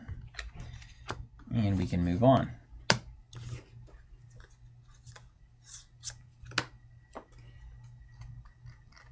Depends on the meal being prepared. Come on, Tim Bun. What do you mean? Like, thighs are better unless you're cooking breasts? In general, thighs on their own are superior, Zach. Oh my gosh, it has been a rout in the chat for chicken thighs. An absolute rout. Nothing is left for you. Nothing. It's a rout. Reflections in the water, got extras of those. Regrets. Undying heart. What are you up to over there? It smells good. It smells nice and minty. That's my fresh breath.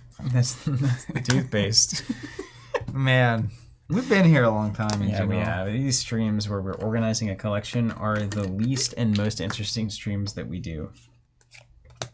I mean, like we were talking about earlier, spending so much time on camera playing games leaves little time to do games outside of that.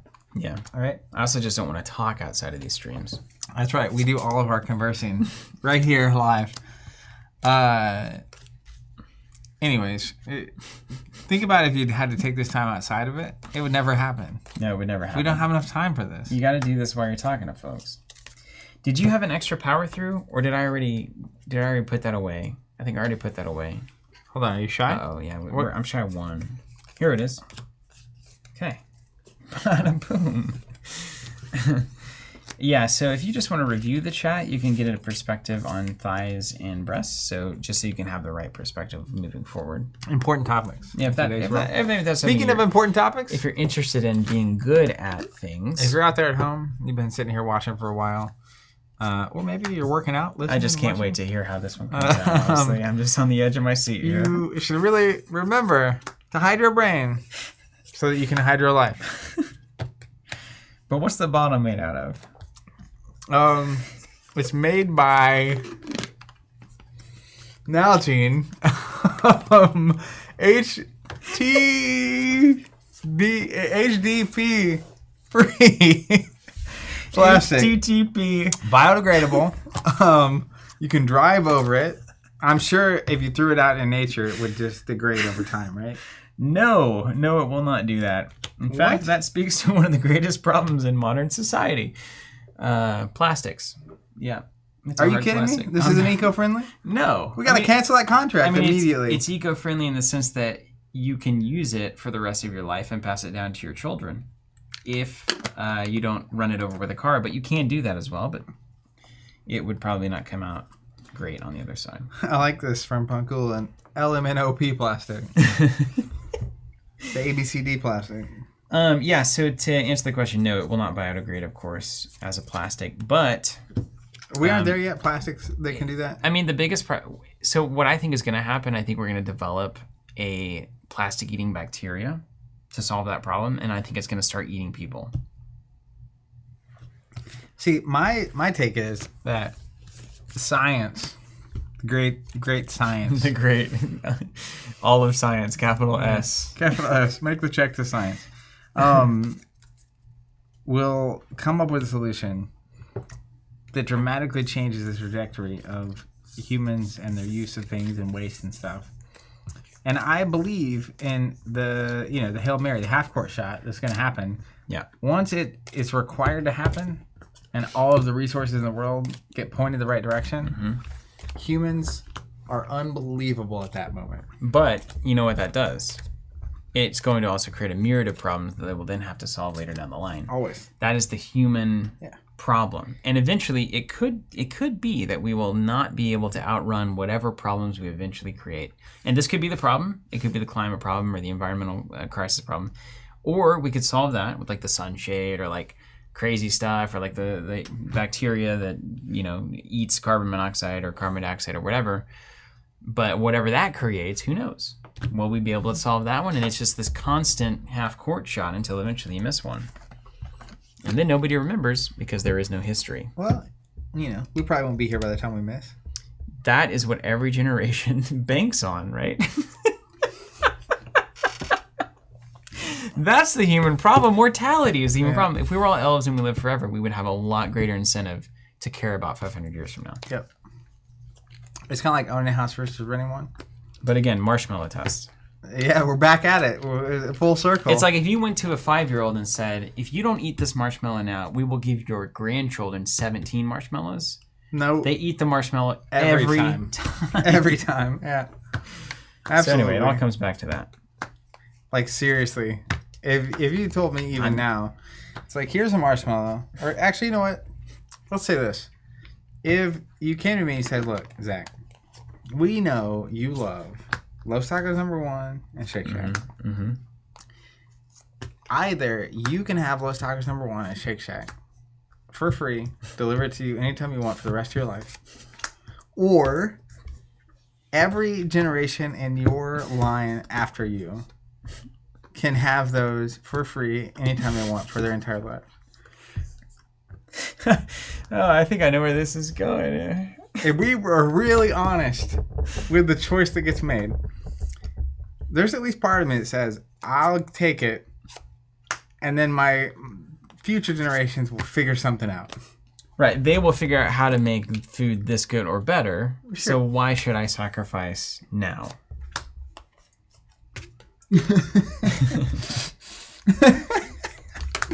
The comment is so good. Blank says, this stream has been, in all caps, wild. And then Anesthesia Cat, TC bringing home the Fermi paradox home. Yeah, that's a classic. Blank says, I've run the gambit on emotions. Jiminy Rickett, how we go from chicken thighs to humanity's inevitable march to its own doom. It may not be inevitable. That's the thing. Maybe you can continue bouncing the ball. We will solve it, or we will go to space. We might, but inevitably, there will be an unsolvable problem. Don't tell my wife. There will be. But he's like, where is this going? One of my goals is not to die on Earth. Really? Yep. That's kind of a cool party goal. I'd like to go to space, period. And like, then would you like to be shot into space and die upon entrance? not really. I'd more like to That would accomplish your goal. get sent to Mars, and then I'm old, so what else am I doing? Yeah. And then what else are you doing but dying? Is that what you it's mean? like no, it's like well, I may as well go to Mars. Yeah. If I die on the way, it's not going to matter that much. Yeah. That is one way to look at it. You know what I mean? I do. Yeah, and I do. And I also have a very keen interest in the frontier that is space. It is the new frontier. Yeah. Right? I love, as you can imagine, as a Star Wars fan, the idea of exploring space is very high on my list. Jimmy Rickett, in quotes, saying, we will solve it or we will go to space. Zach Bunn quoting, Elon Musk quoting Zach Bunn. Yeah, well, you know, I don't know how it's going to end up, man, as you might expect. But I'll say this, I'll have an organized collection. It may be that we wiggle out of it. We may wiggle. I believe in the wiggle. The human experiment is a heck of a wiggle. I mean, we know how to put off inevitable doom. We're very good at that. It's like the Terrans in StarCraft. Yeah. Like, I talk about this with Robert all the time. It's like their solution to getting wrecked by the Zerg was to make their buildings fly. The problem was, once your buildings are flying, you can't do anything. So you just hover until you lose the game. Yeah. Which we may be hovering until we lose the game right now, is what I'm saying. I don't know what this Seems means. productive, Maybe you can enlighten me. And she's a cat says Zach's going to be one of the 3 old guys in Cowboy Bebop. Ooh, I haven't. You know what? It's very sad. I haven't made it that far in Cowboy Bebop to know that reference. I stopped about halfway through. Oh, unless there's the old guys at the bar in like the first episode. But no, I think I would know what the context is.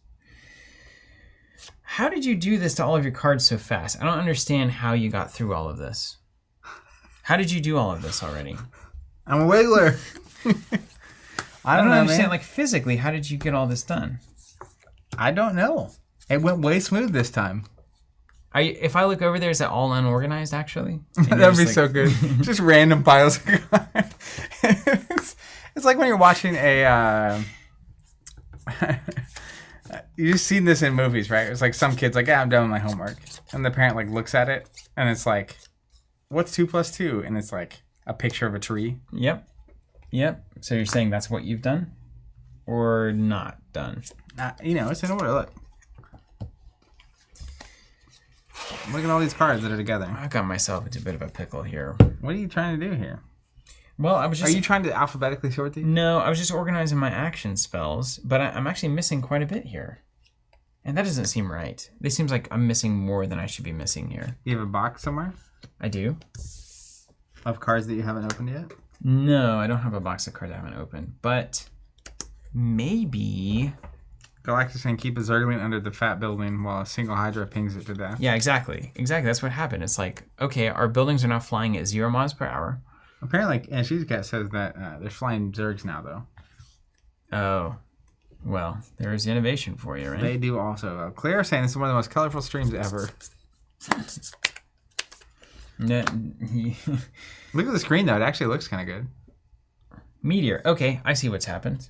They're all here. Meteor's here. You have extra meteors? I have extra everything because I'm cutting all extras. I'm going to save these for me. Yeah. You can. This is your stack.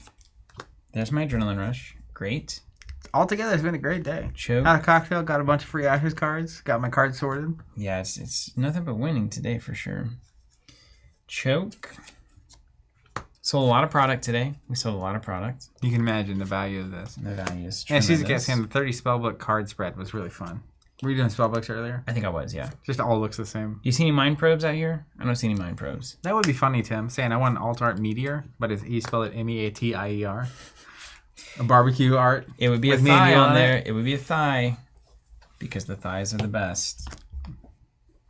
Thighs are the best. Tim then quotes, end quotes, thighs are superior. That's the flavor text on the card. There wasn't a single person that preferred breasts. Chicken breasts. That's the kind of thing you could clip out of the stream and then it's like, oh, look at what this guy's saying. Yeah, look Got at my how breasts on gross stream. these guys are. Really, there's no one on stream right now No that one. prefers white to dark meat. No one. Nope. Not a single person. Definitely 0 people. Tim Macon says +1 would buy the alt art. Yeah.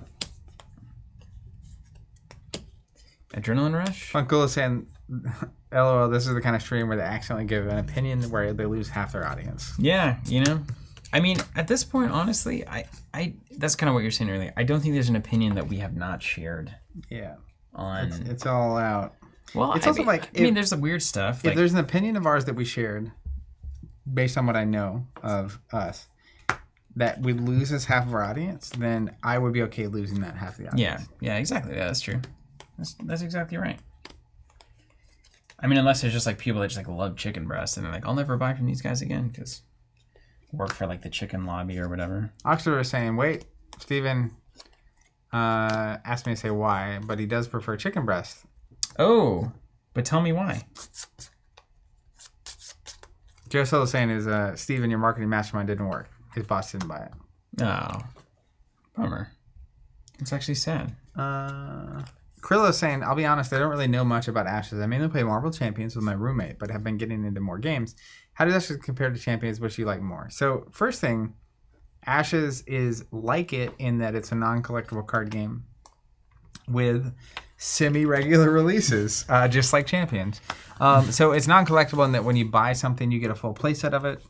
You build your own deck. It's a card game. You have a main character that you're playing as. But then after that point, it's basically couldn't be any more different. In Champions, you're playing a hero with someone against the game. And Ashes is heads up. you're facing your opponent, you're exchanging actions, and it's kind of stacking up. It's like a super highly evolved version of chess. The lines and the way things stack and then eventually all kind of resolve on top of each other. Once you start trading pieces in chess, this feels similar to Ashes. It's totally different than Champions. Crazy different experience. Super fun though. Apparently Nick's working on a PvE version too. That would be so legit. Yeah, that'd be fun, right? If we could take like, like my Echo deck and your Odette deck, and we could just face off against some weird, big, crazy Chimera thing. Yeah, that'd be and really that's fun. in the lore somewhere. Monk asking a question. So should you buy the upgrade kit to get duplicate cards so you don't have to switch cards around, or should you buy the expansion disc to cover down the dupe? So to me, I bought a second upgrade kit because there's a lot of notable cards in that upgrade kit that I knew I wanted to play a lot of. Good examples of this are like Holy Knight. It's my favorite ally. Golden Veil. Is that what that's called? Yeah, Golden Veil. Classic. Just a clutch card. So look at the list. We have those in stock on our website. You can buy those at any point. For $30, it's a really good pickup for extra cards, right? Like if you don't own the expansions anyway, you probably want to buy expansions first, but I think the upgrade kit is a really great... Is this extra? I have 2 in my Aerodel deck over here.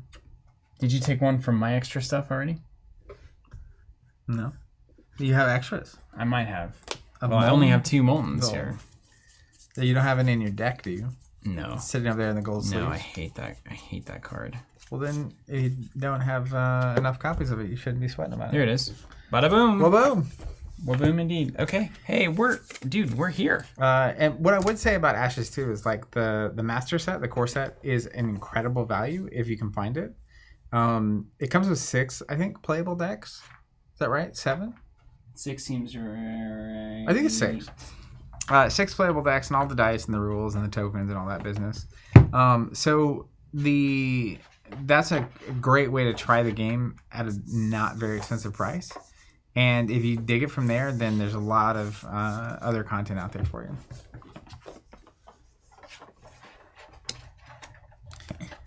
Monk, we have dice holders that a friend of the show, Mutton Chop, made and sent to us. It is something we're considering making for Ashes or compatible with Ashes, that kind of product, but it's not in the immediate future. So whether or not you buy something similar off Etsy, totally up to you. These over here, are those yours or mine? This here? Allies? You have an ally stack? This is my ally stack. Okay. So this is the last stack for me. And then we made it. And we're done. This is important stack for me Final stack. to find out if you have been hoarding my cards. That's okay. Yep. Yep, that's right. And seeing all these things on the table is awesome. Also. Beautiful game. Beautiful game. Beautiful game. In fact, one of the most beautiful games, if not the most beautiful game I've ever played. I think it's the most aesthetically pleasing game that I have ever played. I remember, it's tough now because it's just been with me so long at this point. But I remember when this game first came out and just running into it at Gen Con, just being like, wow. It's something special. And it was. You can never have more than 3 of an ally, right? That's right. Man, I'm giving you all the goods here. Someday It turns out they changed a lot of allies in that upgrade kit. yeah. Wow. Crazy. Look at all these cards, though.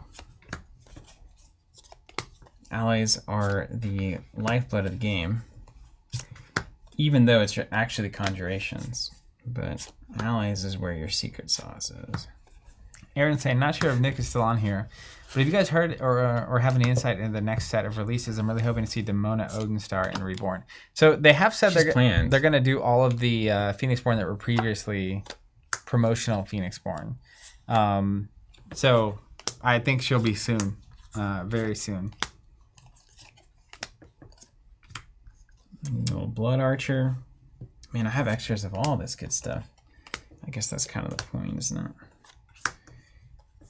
That Swift Messenger. I want to play that Swift Messenger. Kind of looks like me. Let me see. Yeah, for sure. Just like me, right? You could cosplay that guy. Has Swift. Reminds me of Sven from Arena Rex. Thought you were gonna say Taylor. Got him. He was not prepared for my humor. Yep, really am. And It's just where I like sometimes to keep it. it's not technically humor, but I was ready. Aaron, I didn't see the Marvel Dice Throne announcement, but I know Marvel's popular and Dice Throne's popular, so... Can somebody tell me how Dice Throne plays? People talk about Dice Throne all the time. I have no idea what the game is. What do you do? Do you roll dice? Do you play cards? I assume dice are involved. I guess that would make sense, given the name Dice Throne. And Caesar Cat saying, did y'all open a revised Arkham core set yet? No, I haven't. I have a lot of Arkham cards, so I'm not planning on buying it. Apparently it comes with a Chaos bag, though. Really? That's good. Right That's there in the smart of them to lobby. do. Did it? Did they have alt art investigator or something? Yeah. It's kind of okay. Ooh, and Caesar Cat saying apparently not only is there a Chaos bag, but it glows in the dark. So now you can play Arkham in the dark. Some people Finally. do that by candlelight, actually. Really? Yeah, of course they do. Yeah, that tracks. That does check out, right? Yeah, that tracks. These are your spares? These are all spares, yeah.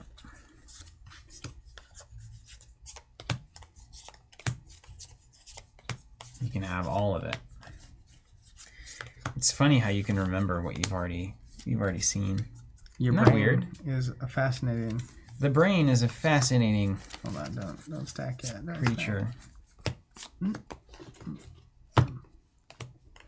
Skull. I had like 9 polarity mages. The Crimson Bomber. You can have more of those guys. I hate those guys. I don't want to play that at all. I just hate those guys. You had 9 polarity mages? Yeah. Let's see how many I've got. I need to play a little zombie deck at some point. You a zombie guy? I mean, I just haven't played it yet. You have avoided ceremonial as best you can. Yeah, I will never play Ceremonial, to be honest with you. That's how you play the zombies, though. I don't know. I guess that makes sense. You gotta have a ceremony to have a zombie. Or an outbreak, according to Walking Dead, etc., etc. True. I have 3 polarity mages, so somehow you had more though. That's weird. Yeah, I have some weird spreads here, so I think we're just gonna have to.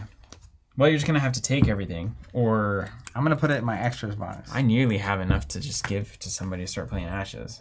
It really is a little mini collection. You send them over to Monk. There But you really, go. it's the upgrade kit. It is. I had like 18 Holy Knights. Okay, done. Question. Yeah. How many essence druids do you have? I have 3 here, and there's like 8 in the pile. Essence druid? Yeah. No. Really? Yeah. At least 3. You had my essence druids. You That's really right. did. That's right. We did it. Did you find any hammer knights? No. Those are in your deck. No. Okay. They're in your deck. You don't have any hammer knights. I have 3 in my collection. They're right here. Right here in the lobby. We did it. I'm there. I'm done. Oh, you know what? Hammer knights in my. Yeah, I have the hammer knights. Nailed it. You didn't find any shatter pulses. I have... That's a great question. Reaction spell? I think I did. Let me look. I can look through your bonus Because pile. I haven't really squared up with my deck as is. I know I have Shatter Pulses in the current deck. But... Yes. Okay, I've got 3 Shatter Pulse here. And then let's square this up. I've got... 1, 2. So I have 2 to give to you. Boom. We did it. Okay, anything else Bam. that you're missing? Let me look at this stack really quick. So,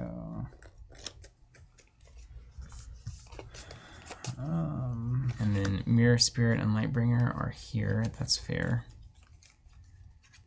And then I've got the 3 Holy Knights in here, or at least 3. I love Holy Knight. Oh my gosh. I too love the Holy Knight. Ah. Okay, we're getting boxed up. We're done. That feels good. I'm glad that that happened. Good for Yeah, it us. needed to happen. Do you have summon Lightbringers that you borrowed from me? Yes. Are they in this stack? I don't think so. So here's the third of mine. And then I believe I'll have some in here. It's crazy how easy it would have been to get this spun around. Like, to just never know where that card was. Yeah. It might just be missing too. And it might be in that stack. Let's see. Alright, it's not here. Which means it's very likely in that stack. What summons the Panther Spirit? The Panther Mage, the Huntmaster.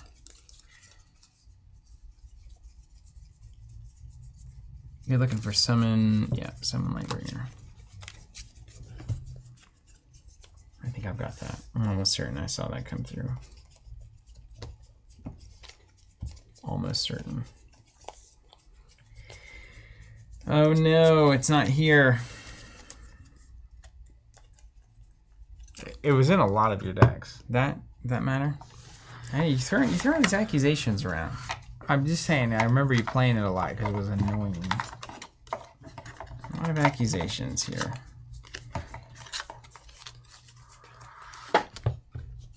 Okay, so let's do a quick.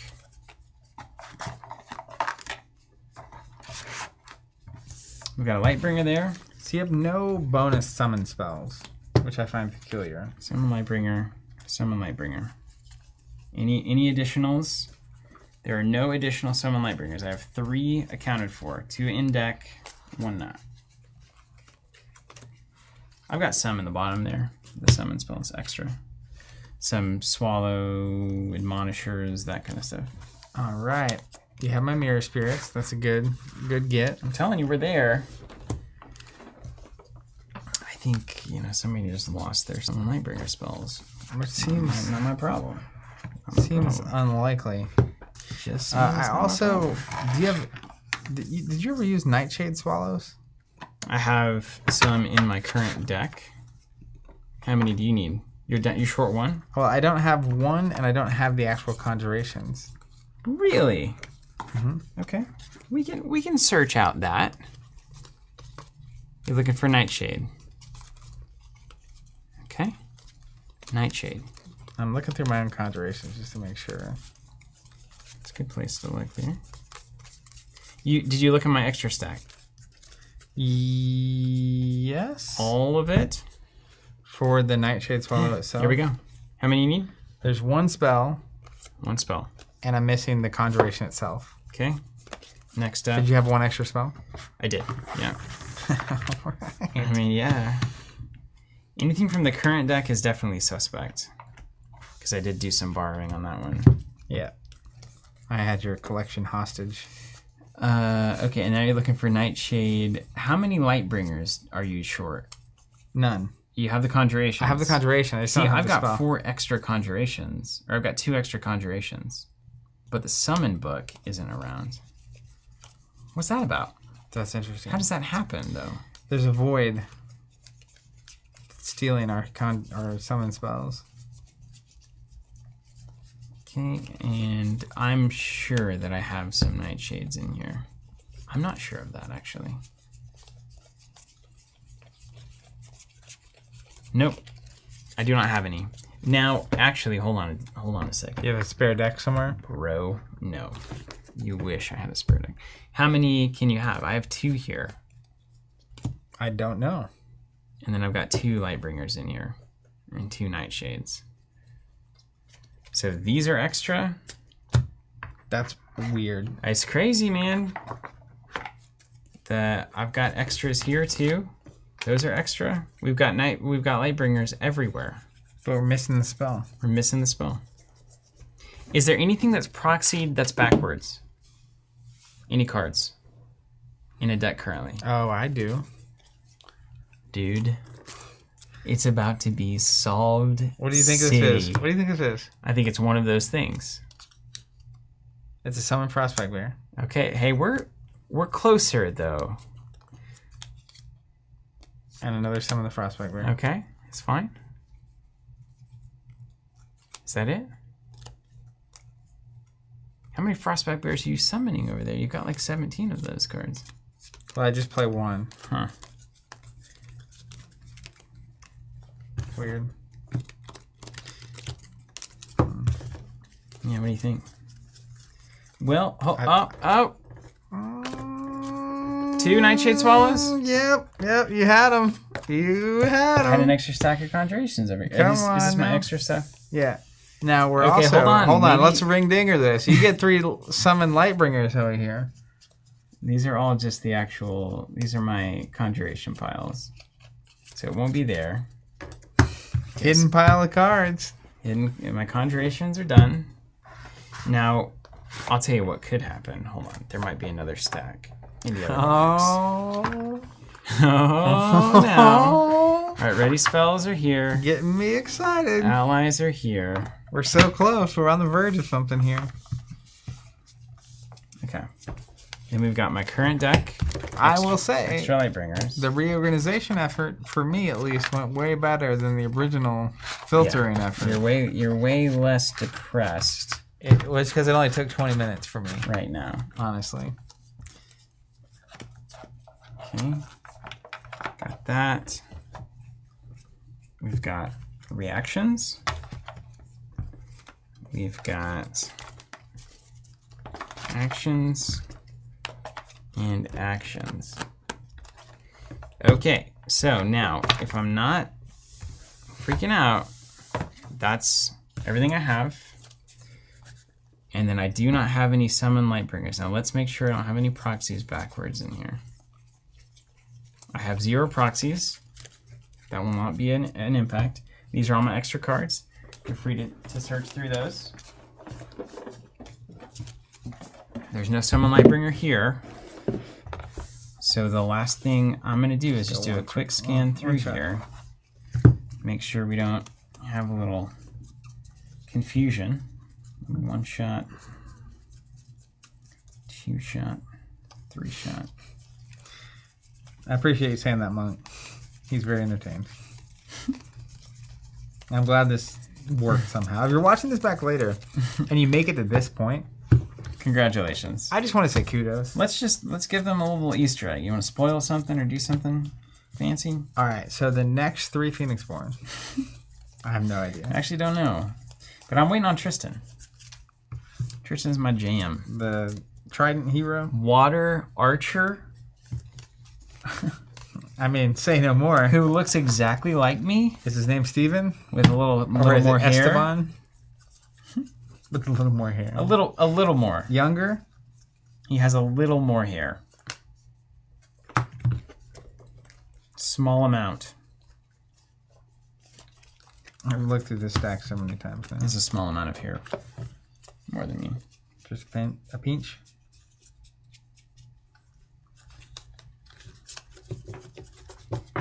Okay, I'm going through. I'm doing my last pass through everything, looking for Are that these summon. extra? Yeah, it's all extra. And you hate that card. I hate everything.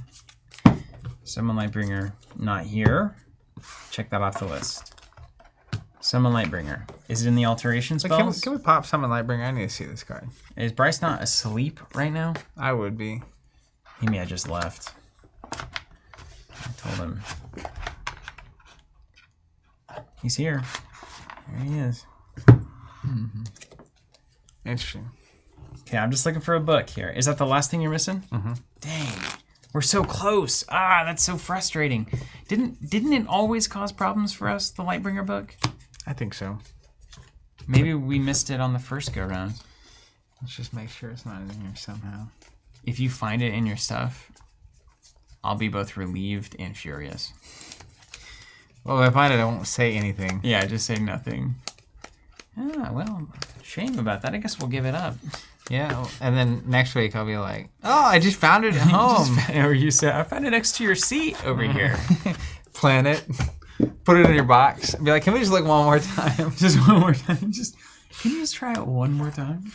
Would have got away with it too if it wasn't for those meddling kids. No, I have 1 here, and I have 2 in this deck. So you have that 3. Makes 3. Full set. That's a full set. And I have 1 summon Mirror Spirit, and I have 2 in the deck. All right, Plaid Hat. We're gonna need you to make an alt art summon Lightbringer. Great. That's unit, right. Too. Yeah, she's a cat. It's like, can you go ahead and pull your wallet out? Let's just check in there real quick. Yeah, right. Do the David. Check your shoe. I think Robert and I are gonna watch the new Chappelle special tonight. Old Dave. Yeah, David Chappelle himself. Mr. Chappelle. Yeah, That's cool. Let me know how that goes. I will. I will only tell you how it is after you watch the Taylor Swift documentary. All right. Otherwise, why share anything? Okay. Now, I mean, it's worth checking this stack here. Look through there for Summon Lightbringer. It's a stack of conjurations. Look through there. If you find a book, maybe it's there. Well, This would be a really convenient time for you to have the one that you've been hiding. And It's not throw in it there. Okay, mine's not in here either. Okay. I've got 2 stacks left.